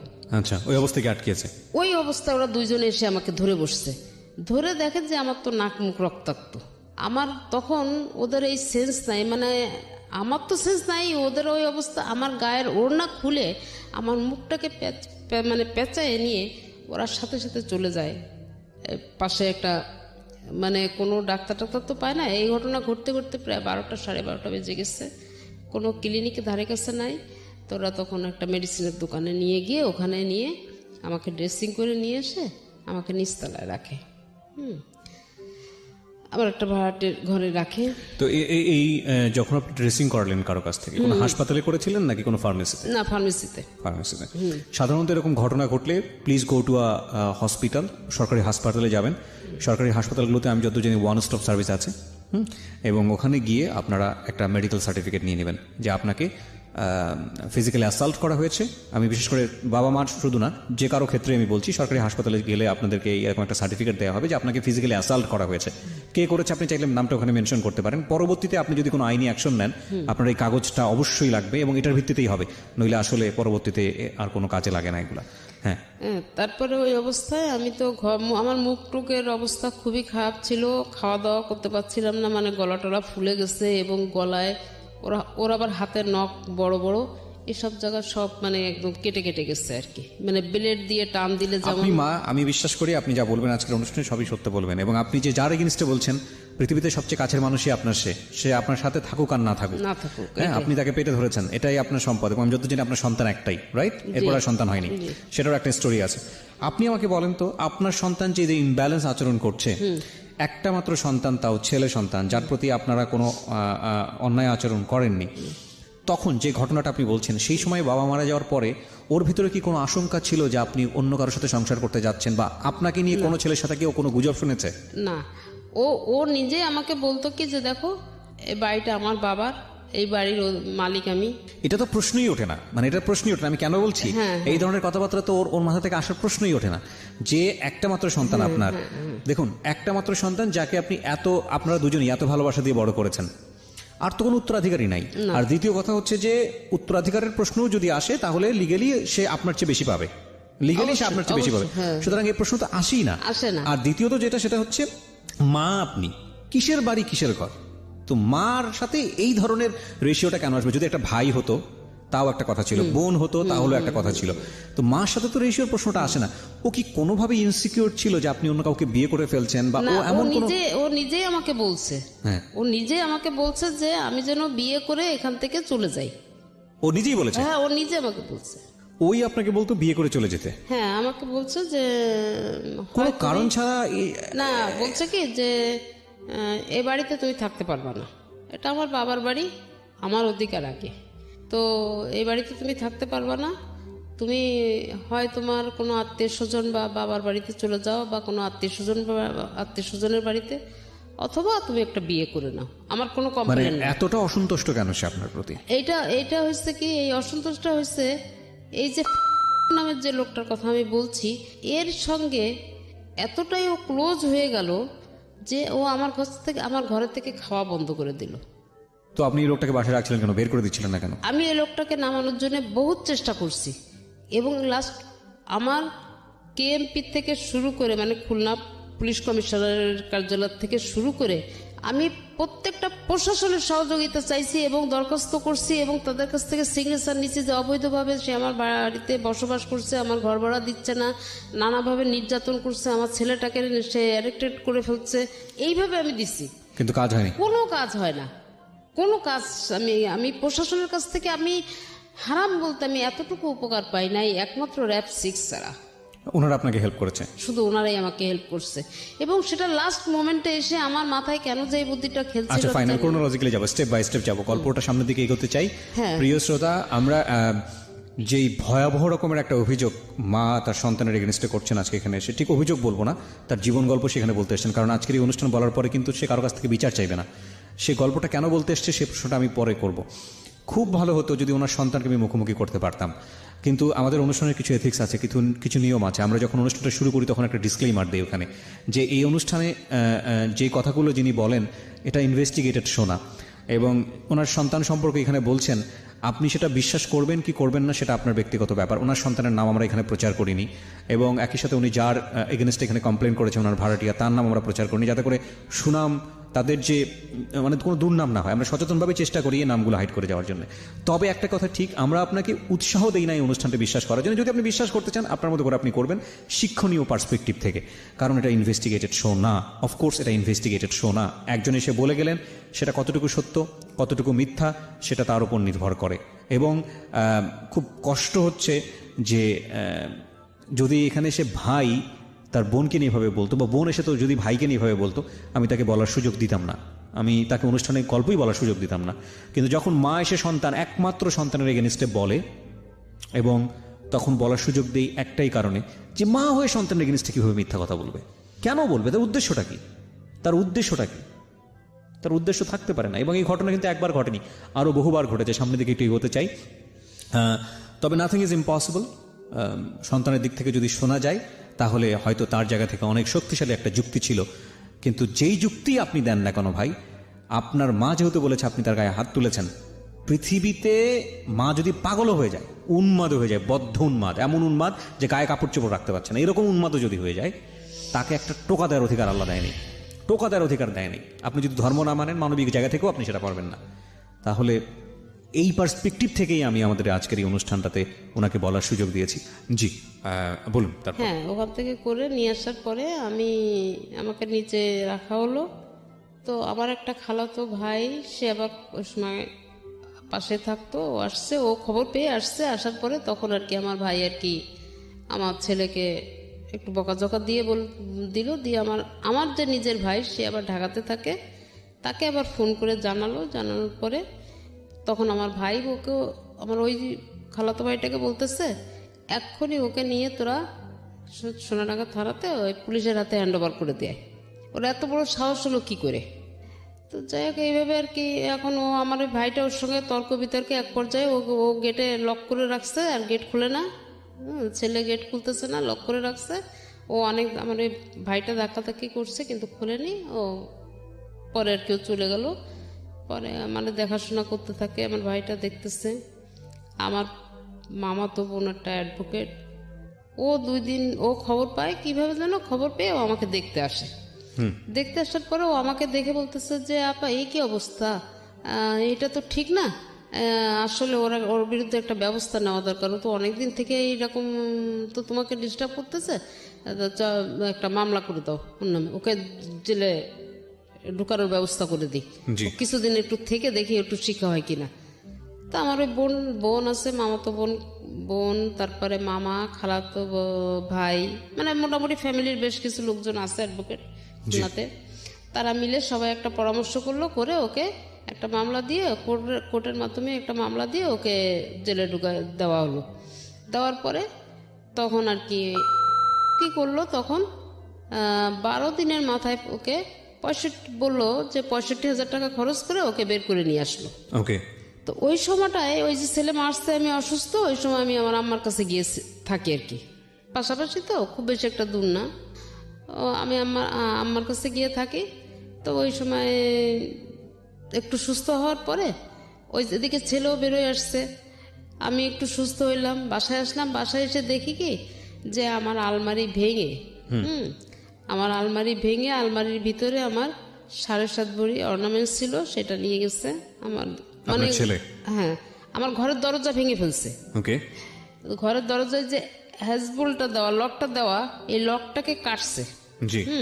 কেটে আমার ল্যান্ডফোন, টিভি, গ্যাসের সিলিন্ডার, আমাদের ওখানে তো সিলিন্ডার ব্যবহার করি আমরা, সিলিন্ডার, তারপরে হচ্ছে যে আলমারির ভিতর থেকে আমার কাপড় চোপড়, আমার শীতের কাপড়, আমার পার্স পত্র, সার্টিফিকেট এবং আমার ফাইলপত্র যেখানে যা ছিল নেওয়ার মতন সব কিছু নিয়ে গিয়ে আমাদের যে দোতলায় পুরো একটা ফ্ল্যাট, তো একটা ফ্ল্যাটের মাঝখানে ও পার্টিশন দিয়ে দিচ্ছে ইট দিকেতে। ওকে। দিয়ে আমারটা সেপারেট করে ফেলছে, ওরটা সেপারেট করে ফেলছে। ও আমার ফ্রিজ ট্রিজ সব নিয়ে গেছে। আচ্ছা। তো আমি যখন বাসায় আসলাম, বাসায় আসার পরে আমি পরিস্থিতি তো দেখলাম, দেখে চুপচাপ আছি। এখন আমার আম্মা তো বলতেছে যে আমি কি তোকে এইভাবে রেখে যাব যদি রাত্রে আবার কোনো দুর্ঘটনা ঘটে? আমি বললাম যে না, তুমি যাও। আমি বললাম আম্মা তুমি যাও, তুমি এত টেনশন করো না, আল্লাহ ভরসা, যাও, আচ্ছা, যা হবার হবে। তো যাক, আম্মা অনেক টেনশন করে, অনেক সাবধান টাবধান করে দিয়ে বুঝাই টুজাই বলে চলে গেল। চলে যাওয়ার পরে এরপর থেকে তো অত্যাচার আমার পরে তো বাড়তে শুরু করলো, জেল থেকে বেরোয় আসার পরে। ওকে। এখন জেলে কতদিন ছিল? জেলে ছিল 15-14 দিন। আপনি কি কেস করেছিলেন নাকি আলটিমেটলি এমনিতেই নিয়ে গেল জেলে? না, আমি ওই যে আমাকে মারছিল না, শুধু কমপ্লেইন করেছেন? ওইটার এগেইনস্টে একটা মামলা করছিলাম। মামলা করলে তো সে বের হয়ে আসলো কিভাবে, আমি ঠিক বুঝলাম না। মামলা করলেও বের হয়ে আসলো কিভাবে, এটা হচ্ছে কি আমারও এটা টার্গেট, যেহেতু মা মামলা করছে সেক্ষেত্রে তো অন্য কেউ বের করে নিয়ে আসতে পারে না বা পারার কথাও না। কিন্তু এখানে কোনো এখানে আচ্ছা ঠিক আছে, আইনগতভাবে আমি মানে এটা আপনাকে বুঝাইতে পারবো না। যাই হোক, আপনি মামলা দিলেন, ছেলে জেলে ছিল, কিছুদিনের মধ্যে সে আবার বের হয়ে আসলো। আচ্ছা, তারপর কি হলো? এরপরে বেরোয় আসার পরে তো অত্যাচার আমার পরে তো আরো বেড়ে গেল মানে কি, এতদিন তো ছেলে করতেছিল, মানে আপনি ছেলেকে দিয়ে করাচ্ছিলেন, এখন ওয়াইফ, হ্যাঁ, মানে এখন পুরা ফ্যামিলিটা আর আমার ছেলে পুরো এক হয়ে গেল, আর আমি হয়ে গেলাম একটা সাইড। এদের প্রত্যেকের টর্চারিং এখন আমাকে দিনের বেলা, এমনকি রাতের বেলা আমার ছেলে ঘরে আছে, আমি এ পাশে আছি, ও পাশে আছে, 3 তলায় নেমে চলে আসছে, এসে আমার গেটে লাথি গুতা মারে মারতেছে আর বলতেছে অকথ্য ভাষা, ওদের ভাষা টাষা তো খুব খারাপ, মানে গালিগালাজ করতেছে, গেট খুলে বের হ, তোরে এখন দেখে নেবো, এ করবো সে করবো। না না, আপনার ছেলে? না। আপনার ছেলে না? ওকে। কিন্তু ছেলে পাশের ঘরে থেকে সবই জানতেছে, শুনতেছে, ছেলেকে আর এখন ফেস করাচ্ছে না, এখন কিন্তু ফেস হচ্ছে। তো এইভাবে শোনেন, এইভাবে মার ধর খাইতে খাইতে আমি তো একদম অতিষ্ঠ হয়ে যাচ্ছি। তারপরে যাই হোক, আমি কোনো জায়গায় কোনো কিছু করতে পারছি না। এলাকার যারা গণ্যমান্য ব্যক্তি আছে তাদেরকে জানালাম, তারাও ওকে ডাকলো, বসলো, কারোর ডাকে ডাকে কোনো পাত্তা দেয় না। এবং সে তার বক্তব্য হচ্ছে কি, আমাকে সে উল্টা আমাকে ধমকায়, আজকে অমুকের কাছে গেছিলি, তমুকের কাছে গেছিলি, আমার ক্ষমতা সম্পর্কে তুই কিছু জানিস, তোকে আমি কি করতে পারি, তোকে যে কোনো সময় কিন্তু রাস্তাঘাটে শেষ করে দেবো, এইভাবে আর কি আমাকে হুমকি ধামকি দিয়ে যাচ্ছে। এমনকি আমি গেটে লক করে আমি ভিতরে থাকি, কিন্তু বাইরের থেকে কেউ বুঝতে পারবে না যে ঘরে কোনো মানুষ আছে। হ্যাঁ, মানে কোনো শব্দ ছাড়াই আমি ভিতরে থাকতেছি। তো যাই হোক, এইভাবে আর কি আমার কাটতে কাটতে এক পর্যায়ে আমি নিরুপায় হয়ে 14 সালের একটা রমজান, এইভাবে কিন্তু আমি ওকে একটু ভালো করার জন্য না, আমি নিজের থেকে সে মানে যেচে পড়ে ওকে আমি যে একটু ভালো হওয়ার জন্যে, ওই কাছ থেকে সরে আসার জন্য আমি ওকে বোঝানোর চেষ্টা করি। তো ওই চেষ্টা করতে গিয়ে আমাকে উল্টা মার খেতে হচ্ছে। কিন্তু সেই মার খেয়েও আমি কিন্তু ওকে পায়ে ধরতেছি, আমি ছেলের পায়ে ধরছি, আমি পায়ে ধরে বলতেছি, বাবা আমি তো দুটো পায়ে ধরি, তুই ছাড়া আমার দুনিয়ায় আর কেউ নাই, তুই আমাকে এইভাবে মারিস না, তুই আমাকে এইভাবে অত্যাচার করিস না, আমার সব কিছু কিন্তু তোর, বাবা আমি তোকে নিয়ে জীবনটা কাটাতে চাই, আমি যে কদিন বেঁচে থাকবো আমি তোকে নিয়ে বাঁচতে চাই, তুই আমাকে এইভাবে ফেলে দিস না বাবা। হ্যাঁ, আর এই যে তোর সঙ্গে যা করতেছে না, এই বাড়িটা তোর কাছ থেকে ও যে কোনো কিছুর বিনিময়ে বাড়িটা তোর কাছ থেকে লিখে নেবে, এটা তুই বুঝতে পারতেছিস না, কেন তোর মাথায় এই কাজটা করতেছে না, বাবা তুই ওখান থেকে সরে আয়, তুই সরে আয়, এসব বলতে গেলে তখন ওই আমার তো মার তো খেতেই হয়েছে। পরে একদিনকে লাস্ট গত 14 রোজার দিন আমি ওকে আবার ওই ডাকলাম, ডেকে আমি বলতেছি, বাবা রমজান মাস, তুই তো উপরে গিয়ে ইফতারি খাস, আমি তো ঘরে খাই, তা একটা দিন অন্তত উপরে কোথায় খায়? ঘরে খাওয়া দাওয়া সব ওখানে, মানে ও বাজার, ও যদি কিছু কেনাকাটা করে সেটাও ওখানে। এমনও আমি নিজের চোখে দেখছি, আমি এরকম আমার বারান্দায় বসে আছি, বারান্দার সিঁড়ি দিয়ে তো উঠতে হয়, আমার সিঁড়ির পাশেই বারান্দায় বসে আছি, দেখি 10 কেজি আম নিয়ে যাচ্ছে, 2টা প্যাকেটে 10 কেজি আম নিয়ে উপরে উঠতেছে রোজার মাসে। আমি একটা আমও সে বছর খেতে পারি নাই। তো ভাড়া কি ভাড়াটিয়ারা ওকে দিত না আপনাকে দিত? ভাড়া ওর অংশের ভাড়া ওকে দিত, আমার অংশের ভাড়া আমাকেই দিত। ওর এই যে মারামারির ঘটনাটা হওয়ার পরে আমি কমিশনারকে জানানোর পরে কমিশনার আর কি ভাগ করে তো দিছে আগে, তারপরে আমার ভাড়াটাও আবার নিবে। আচ্ছা, তো এটা নিয়ে আর কি তোর সমস্যা হয়। তো যাই হোক, ওইভাবে চলতেছে। তো আমি একদিন করে বললাম যে, বাবা রোজার মাস, রাত্রে ভোররাত্রে তুই কোথায় গিয়ে খাবি, কি করবি, তা আমার সঙ্গে তুই ইফতারি করিস আর না করিস, অন্তত ভোররাত্রে আমার সাথে ভাত কাটা খাস। তো এই কথা বলার পরে বললো কি যে, আমার কি খাওয়ার জায়গার অভাব আছে নাকি যে তোমারটা খাইতে হবে? তাই বললাম না, এটা আমার মনেতে বলতেছে যে রোজার মাসে হয়তো বা খেয়ে থাকবি না খেয়ে থাকবি, তুই তো রোজা কখনো ছাড়িস না। তো যাই হোক আর কি, অনেক বোঝানোর পরে ও আমার কথা শুনতেছে না, আমাকে ধাক্কা দিয়ে মানে ওর ঘরের বারান্দা থেকে বের করে দিচ্ছে, খুবই করতেছে। আর আমি খালি ওর পায়ে ধরে বলতেছি, বাবা তুই একটু রোজার মাসটা আমার সাথে খা, নাহলে তোর কষ্ট হয়ে যাবে, তুই না খেয়ে রোজা থাকতে পারবি না বাবা। তো এগুলো বলা টলার পরে লাস্টে এক পর্যায়ে আমি যখন ওর পাটা একটু ধরে আসছি, ওই অবস্থায় ও আমাকে এইভাবে কোলে করে তুলে এইভাবে ধরে চেলে মারছে। মারার সাথে আমার এই পাশটা লাগছে, বুঝছেন, কোমরের? কোমরের থেকে একদম পুরো এই সাইডটা লাগছে, ব্যথা, প্রায় ব্যথা ব্যথা করে। আমি পেন ক্লিয়ার খাই, এটা খাওয়ার পরে একটু কমে, হয়তো দেখা যায় 5-7 দিন, 1 সপ্তাহ ভালো থাকি। তো এই করতে করতে তো 4 বছর পার হয়ে গেছে, 5 বছর চলতেছে এই অবস্থায়। এখন তো আমার এই সাইড প্যারালাইজড হয়ে গেল হঠাৎ করে। এখন ট্রিটমেন্ট চলতেছে আর কি আমার পায়ের। তো যাই হোক, করে কোনো রকমে আমি কিছু করতে পারলাম না, ওরকমভাবেই চলতেছে। চলতে থাকলে এর ভিতরে ও আবার অবশ্য একবার মোটরসাইকেল অ্যাক্সিডেন্ট করে। জি। মোটরসাইকেল অ্যাক্সিডেন্ট করে ওর এই পুরো হাতটা, মানে এই পুরো 5টা আঙ্গুলের জয়েন্ট খুলে যায় এবং এইখান থেকে এই পর্যন্ত 6টা টুকরা হয়ে যায়। আচ্ছা, ডান হাতের? ডান হাতের। তো তখন এই হাসপাতালে ভর্তি হলো। ভর্তি হওয়ার পরে আমার মা, ভাই বোন যারা ছিল খুলনাতে সবাই গেল, আমিও গেলাম। যখনই আমি গেছি আমাকে দেখছে, তখন বলতেছে যে কেন আসছো? তা আমি বললাম যে শুনলাম তুই অ্যাক্সিডেন্ট করছিস, তাই আমি আসলাম আর কি। এখানে তোমার আসার তো কোনো প্রয়োজন নেই, আমার অনেক লোক আছে। ফাইন, আমি না মানতে পারছি না। প্রথম কথা হচ্ছে যে আপনি যেটা বলছেন, আমার কাছে যদি মানুষ হিসেবে চিন্তা করি, একটা মানুষ কি পাগল হয়ে গেছে? একতরফা খারাপ ব্যবহার করবে কিভাবে আপনার সঙ্গে? কেন, কি কারণটা কি ছিল? একবার নয় করে ফেলছে, সেটা বুঝতে পারলাম যে ঠিক আছে, সেটা ওকে কেউ মোটিভেট করেছে। কন্টিনিউয়াসলি 4-5 বছর ধরে যদি খারাপ বিহেভ সে করেই থাকে আপনার সঙ্গে, প্রথম কথা হচ্ছে মার সঙ্গে তো করা যাবে না। কিন্তু বাড়িটা বিক্রি করে দাও। বাড়ি বিক্রি করলে? বাড়িটা বিক্রি করে তুমি আমাকে টাকা পয়সাগুলো দাও, তোমার টাকা, তোমার অংশের টাকাটা তুমি নিয়ে আমার অংশের টাকাটা আমাকে দিয়ে দাও। কি করবে সে টাকা দিয়ে? দিয়েলে আমি ওই টাকা দিয়ে ব্যবসা করব। লেখাপড়া বাদ দিয়ে এইসব করার চিন্তা ভাবনা করছে? এই ব্যবসা তাও বাড়ি বিক্রি করে? হ্যাঁ, বাড়ি বিক্রি করে। ওকে। তো এইটার বাধা হয়েছিলাম আমি। ওকে, যে কারণে সবকিছুতেই আপনাকে দেখতে হ্যাঁ, পাচ্ছে না। এই একটাই কারণ। আমি যদি প্রথম চান্সে এটা রাজি হতাম তাহলে হয়তো জিনিসটা আজকে আর কি এতদূর পর্যন্ত আসতো না। আচ্ছা ঠিক আছে, বলে তো তারপর? যাই হোক, আমি ওইভাবে হাসপাতাল, হ্যাঁ, হাসপাতালে তখন আমি ওকে দেখতে গেলাম। ওই যখন ওটিতে ঢুকাবে ওকে অপারেশনের জন্য, তখন আমি গেলাম ওখানে।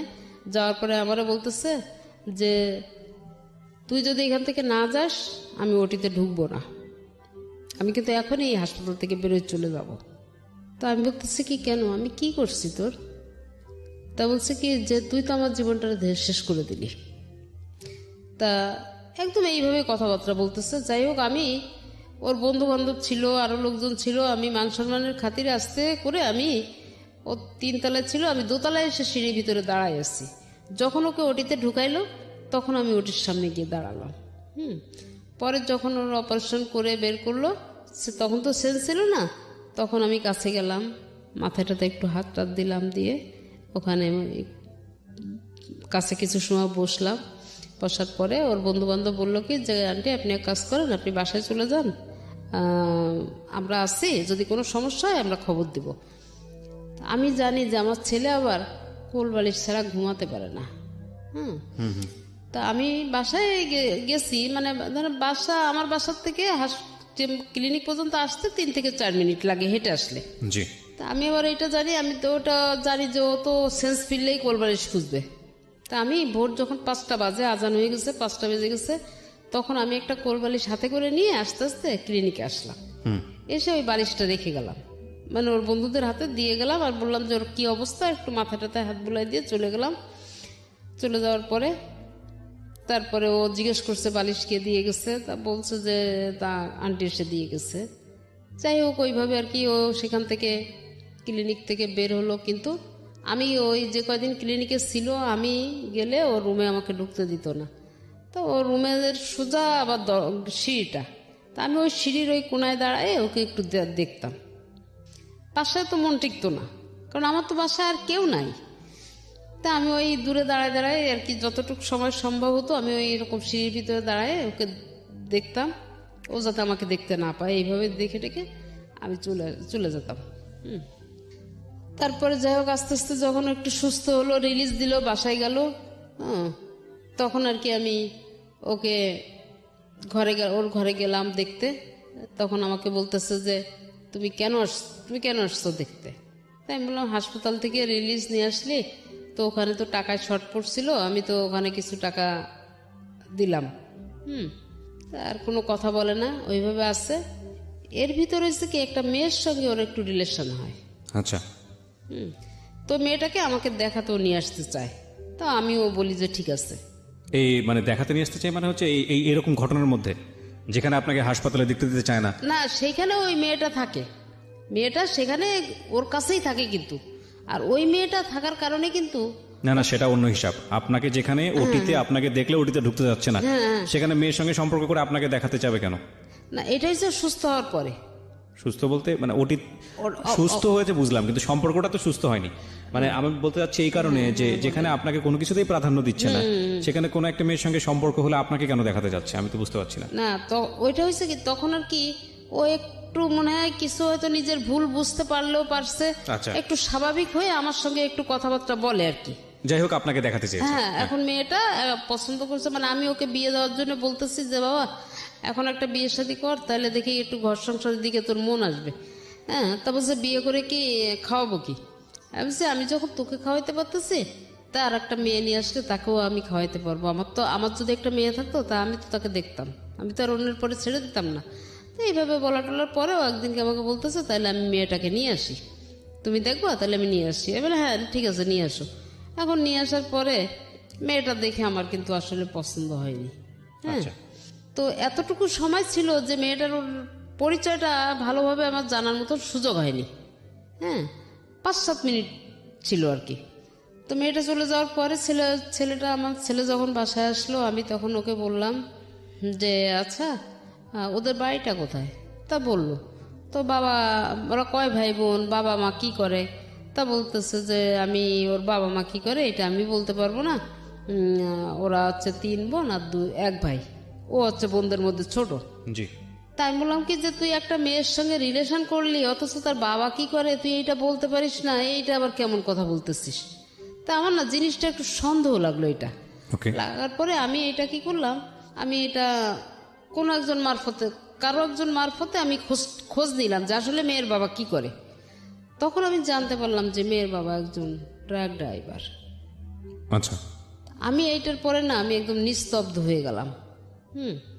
পরবর্তীতে আমি ছেলেকে ডাকলাম, আবার বেশ 2-3 দিন পরে আমি ছেলেকে ডাকলাম, জিজ্ঞেস করলাম। ছেলে বলল যে আসলে তো আমি জানি না। আমি বলছি কি আমি তো শুনলাম যে ওর বাবা নাকি ট্রাক ড্রাইভার। তা বলছে না আমি তো এটা শিওর না। তখন আমি বললাম যে তুমি যদি এরকম, যদি তুমি শিওর হও আর নাই হও, যদি এরকম কিছু হয় তাহলে কিন্তু আমি বাবা এইটা মেনে নিতে পারবো না, কারণ আমার ফ্যামিলির কাছে আমি পরিচয় দিতে পারবো না যে তুমি কি করছো। তো এইভাবে আর কি মেয়েটার সঙ্গে ওই মেয়েটা এই কথাগুলো আমার ছেলে কিন্তু আমার মেয়েকে যে বলছে, বলার পরে মেয়ে আমার পরে আবার একটু ক্ষিপ্ত হয়ে আসছে। তো একদিন এটা নিয়ে এই মেয়েটা আমার সঙ্গে আর কোনো যোগাযোগ করে না। হ্যাঁ, আগে একটু ফোনে কথা বলতো, ফোনে আমিও কথা বলতাম, ও কথা বলতো। একদিন আমি ফোন করলে ও উল্টা আমাকে খুব ঝাড়ি দিচ্ছে মেয়ে। তখন আমি আবার মানে একটু আনইজি ফিল করতেছি যে কী ব্যাপার, কি হইলো। তো যাই হোক, আমি আর তারপর থেকে মেয়ের সঙ্গে কোনো যোগাযোগ করি না। আর এদিকে হচ্ছে ছেলে, এর কাছে বাড়ি বিক্রি হবে, ওর কাছে বাড়ি বিক্রি হবে, সে তার কিন্তু ওই বাড়িটাই এখন সব কিছু হয়ে গেছে। আচ্ছা। এটা বিক্রি না করা পর্যন্ত সে আর ঠান্ডা হচ্ছে না। তো আমি গত বছরের একটা সময় আমার অফিসে, মানে আমার হাজবেন্ড যে অফিসে চাকরি করতেন, আমি খুলনা অফিসে, আমার অনেক পরিচিত লোকজন আছে, তো তা আমি তাদের কাছে গিয়ে বললাম ভাই আপনারা আমাকে একটা উপকার করেন, বাড়িটা তো হাউস বিল্ডিংয়ে কি অল্প কিছু টাকা বকে আছে, আর ছেলেও তো বাড়ি বিক্রি করতে যাচ্ছে, তা আমি আপনাদের লোনটাও আমি শোধ করে দেব, আর ওকে বলেন বাড়িটা আমি, ও যে দাম চাচ্ছে আমি ওই দামটাই ওকে দিব, বাড়িটা আমাকে দিয়ে দিক। আচ্ছা। আমার স্বামীর বাড়ি, আমি এটা অন্য কারো হাতে দিতে চাচ্ছি না। তা বললো কি এলে তাহলে তো ভালো প্রস্তাব এটা, তো ঠিক আছে ওকে বলি। এখন ছেলেকে যতবারই বলা হচ্ছে, ছেলের কথা হলো আমি দিব, আমি তাকে বাড়ি দিব না। তো এইভাবে তখন ওই অফিস থেকে বলতেছে যে বিষয় না, বিষয় হচ্ছে এটাই যে তোমার মাস সই ছাড়া কিন্তু তুমি কিছুই করতে পারবা না, তুমি যা কিছু করতে চাও না কেন তোমার মাস সইয়ের বাইরে তুমি যাইতে পারতেছো না, আর হাউস বিল্ডিং থেকে তুমি দলিলও বের করতে পারবা না। আপনাদের দুজনেরই সই লাগবে ইনফ্যাক্ট। হ্যাঁ, একজনের দ্বারা হবে না, হবে না। হ্যাঁ, তো এইভাবে ওকে অনেক বোঝানোর চেষ্টা করছে, কিন্তু ও আসলে কোনো কিছুতেই বুঝতে চায় না, ও সব কিছু গাছ জোরেই করতে চায়। যেমন আমার পেনশনের টাকাগুলো নিয়েও সে অনেক ঢাকা অফিস পর্যন্ত আসছে, এখানে টাকা পয়সা দিয়ে পেনশনটা ওর নামে করার চেষ্টা করছে। তো অনেক ঝামেলা ঝঞ্ঝাট, ছোটোখাটো বড় অনেক ঝামেলা ঝঞ্ঝাট করছে। তো যাই হোক এগুলার আমি ছোটোখাটোগুলা ধরি নাই, কিন্তু যখন আর কি গত বছর ফেব্রুয়ারি মাসে ওই মেয়েকে নিয়ে, মেয়েটা ওর বাসায় বেলা 3টার সময় যখন আসছে, হ্যাঁ, আমি তখন একটা হোটেলে বসে ভাত খাচ্ছি, তখন দেখি ওই মেয়েটা আমাদের এলাকায় ঢুকতেছে। আর সন্ধ্যা আমি ওইটা দেখে বসেই আছি, মেয়ে কিন্তু ঘর থেকে আর বের হয় না। তখন আমি চিন্তা করলাম যে আমি তো প্রশাসনের কোনো সহযোগিতা আমি পাবো না, এখানে আমার যে লাভ নাই, আমি এখন কি করতে পারি। তা আমি চিন্তা করতে করতে ওই বসে বসে চিন্তা করতে আমি এক সময় দেখি যে ছেলে গেট খুলে বেরোলো। কিছুক্ষণ পরে মেয়েটা বেরোলো, তখন বাজে সন্ধ্যা 7টা।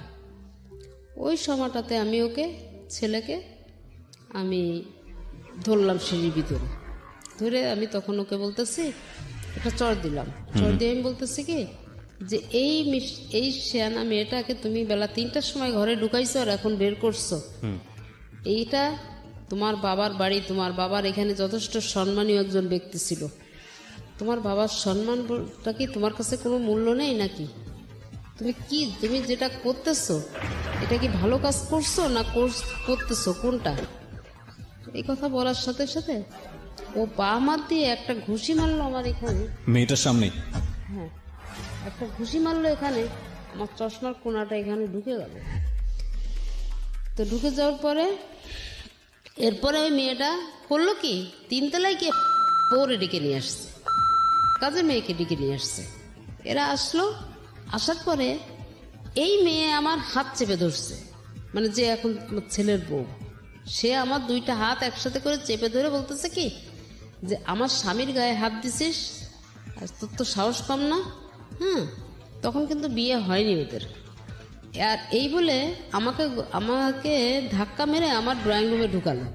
আচ্ছা, ড্রয়িং রুমে ঢুকানোর পরে আমাকে ফ্লোরে ফেলাই দিয়ে বউ আর ওই আমার ছেলের বউ দুইজনে মিলে আমাকে একভাবে পাড়াচ্ছে, মানে লাথি মারতেছে, পাড়াচ্ছে।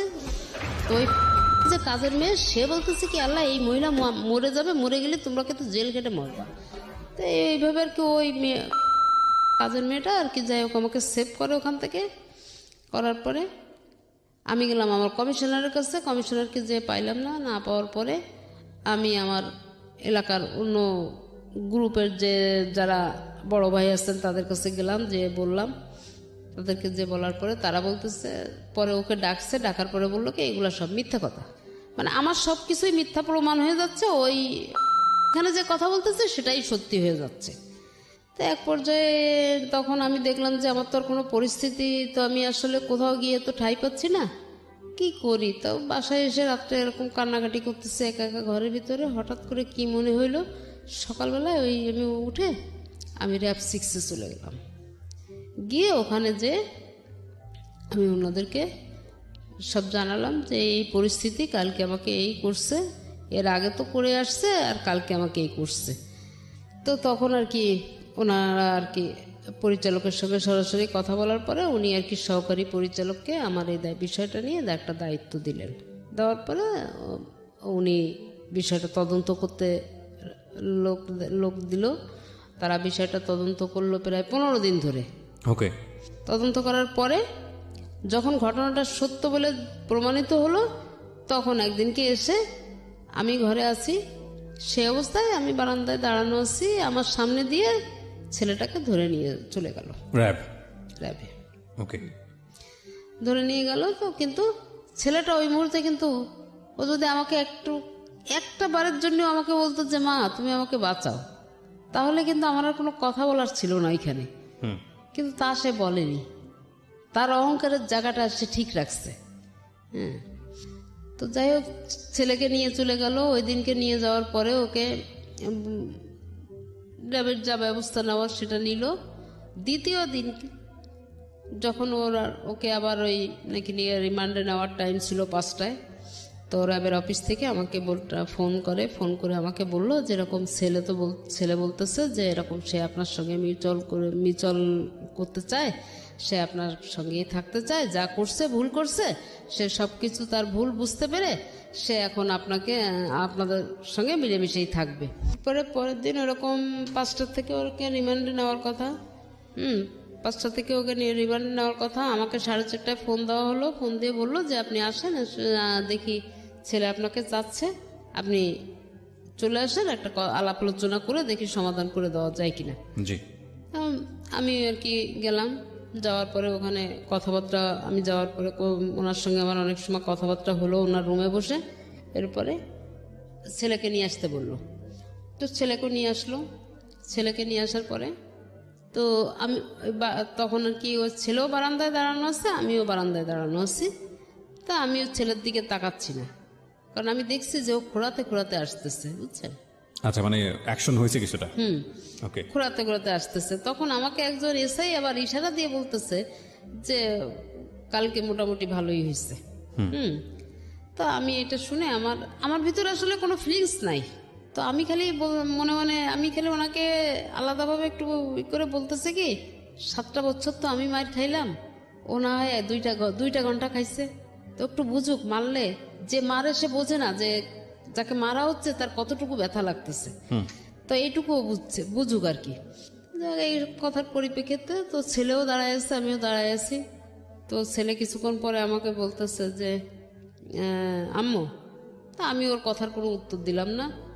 পরে আবার দ্বিতীয় ডাক দেয়, তখন আমি তাকালাম, তাকাই বলছি কি যে কি হয়েছে, কিছু বলবা? তা বলতেছে যে আমি এমন কি অন্যায় করছিলাম যে আমাকে এত বড় কঠিন শাস্তি দিলা? তাই আমি বললাম, তুমি না আমাকে বলছিলা যে তোমার নাকি প্রচণ্ড ক্ষমতা খুলনা শহরে, তোমার ক্ষমতা সম্পর্কে নাকি আমার কোনো আইডিয়াই নেই, তোমরা টাকা পয়সার বিনিময়ে অনেক জায়গায় কিনে রাখছিলা, কিন্তু আমি সেটা পারি নাই।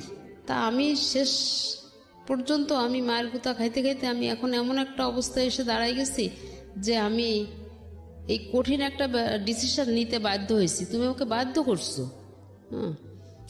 তা বলছে আমি কি এত বড়ই অপরাধ করছি? আমি বলছি কি, তো অপরাধ সবাই করে, কেউ কম আর কেউ বেশি, কিন্তু তোমার পরিমাণটা এত বেশি হয়ে গেছিল যেটা আমি আর নিতে পারছিলাম না, তাই আমাকে একটা কঠিন ডিসিশন নিতে হলো। তো যাই হোক, এইভাবেই করার পরে ছেলে দেখে যে তবুও মা, আমি তো স্ট্রং হয়ে আছি, আমার চোখে কোনো পানি নাই, কোনো ওই নাই, যেটুকু কথা বলার শুধু মুখে বলে যাচ্ছি, কিন্তু আমার যে ভিতরটা কি হয়ে যাচ্ছে এটা তো আমি কাউকে দেখাতে পাচ্ছি না, বলতেও পারছি না। তারপরে না ও এসে আমাকে জড়ায় ধরছে, জড়ায় ধরে ও কাঁদতেছে। তখন আমি আস্তে করে ওকে আমার গায়ের থেকে হাত 2টা নিয়ে আমি সরাই দিয়ে বললাম যে বাবা, এখনো সময় আছে, ভালো হয়ে যাও। এটা বলে আমি ওকে সরাই দিলাম, কিন্তু তারপরেও কিন্তু আমি ভেঙে পড়িনি, মানে আমার চোখ দিয়ে ও 1 ফোঁটা পানি দেখতে পাইনি। তো খালি বললো কি যে আম্মু তুমি এত কঠিন হয়ে গেলে। আমি বললাম কঠিন হয়ে যায়, আমাকে কঠিন হইতে বাধ্য করছো তোমরা। তা ওখানে যখন আমি অভিযোগ করি তখন এই নামটা সহই আমি করছিলাম, এবং এটা জানে যে আমি ওর নামে এবং আমার ছেলের নামে কমপ্লেন করছি। এই কারণে এখন আমাকে প্রচন্ড আকারে ভয় পায়। তো সেইভাবে আছে। ছেলে বিয়ে করছে, আমি বউটাকে নিয়ে আসি, ছেলে বউ নিয়েই আমি আসি গত বছর থেকে সংসারে। আমার ছেলে কোনো টাকা পয়সা বা কোনো খরচ খরচা কোনো কিছুই বহন করে না, কিন্তু আমি ছেলে বউকে নিয়ে আমি কিন্তু সংসার চালাই। কিন্তু ওই যে ভাগাভাগিটা আমাদের আছে না, ভাগাভাগিটা কিন্তু ঠিকই আছে। ওই ভদ্রমহিলাকে কি বিয়ে করেছেন? মানে হ্যাঁ, সেই মেয়েকে বিয়ে করছে, এবং মেয়ে অনার্স পাস করার পরে বিয়ে করছে। এই যে এবার মাস্টার্স পরীক্ষা দিছে। এই ঠিক আছে, আমি এগুলোকে না আসলে ক্লেম হিসেবে দেখতে চাই না, এগুলো আপনার নিজের ঘরের গল্প, আপনি যাকেই বলেন না কেন এখানে আপনার মান সম্মানই যাবে। আমি বরং সিচুয়েশনটাকে দেখতে চাচ্ছি এইভাবে যে কতটা ভয়াবহ তার মধ্য দিয়ে যেতে হয়েছে। আপনার ছেলেকে যদি আজকে আমি এখানে বলার সুযোগ পেত, সে নিশ্চয়ই আপনার বিরুদ্ধে তার 1000টা অভিযোগ থাকতো। আমি এই কথাটা বারবারই বলছি, 1000টা অভিযোগ থাকতো, কিন্তু আমি কোনোভাবেই মানতে পারছি না যে গায়ে হাত তোলার ব্যাপারটা। আমার সে কারণেই আজকে আপনাকে জীবন গল্পে বলার সুযোগ করে দেয়া। যত বড় অপরাধী তার মা করুক না কেন, যাই কিছু করুক না কেন, সন্তান তাকে গায়ে হাত তোলার কোনো এখতিয়ার নেই। এটা ভয়াবহ। আমি যতবার মুখ দিয়ে বলছি আমার কাছে মনে হচ্ছে যে পৃথিবী কম্পন হওয়ার মতো অবস্থা। এটা কি? এটা হতেই পারে না, এটা অসম্ভব। এবং সেই সন্তান তো মানে স্বাভাবিক সেন্স নিয়ে বেঁচে থাকে কিভাবে?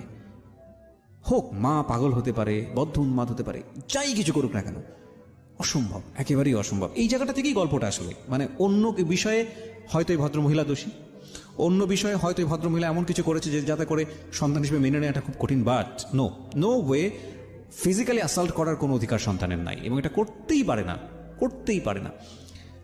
আবারও সেই কথা যদি বলি, আপনি যদি রিলিজিয়ান মানেন তাহলে তো আমাদের এখানে এরকমভাবে স্পষ্ট বলা আছে যে তোমার বাবা মাকে তুমি সেভাবে প্রতিপালন করো যেভাবে তোমাকে ছোটবেলায় তাকে লালন পালন করা হয়েছে, এবং শব্দটা পর্যন্ত উচ্চারণ করো না যদি তাদের প্রতি বিরক্ত হও। সেখানে গায়ে হাত তোলার প্রসঙ্গ চলে আসছে, খুবই দুঃখজনক। আমি গল্পের শেষের দিকে একটু আসতে চাই। তো বছরখানেক আপনি সেটা হলো সাপোর্ট দিচ্ছেন, যেটা বলছিলেন যে ঠিক আছে, ভালো কথা। আপনার ছেলে লেখাপড়া অনার্সের পরে আর করেনি। তো এই সময়টাতে সাপোর্টটা বলতে আসলে কি আপনার সঙ্গে সংসার করা শুরু করলো? যে ভদ্রলোকের কথা বলছিলেন যে আপনাদের বাড়িতে থেকে এক ধরনের সন্ত্রাসী কার্যক্রম পরিচালনা করেছে, উনি কি এখনো আছেন না বের করে দিয়েছেন? এই আগামী 1 তারিখে তার নেমে যাওয়ার ডেট।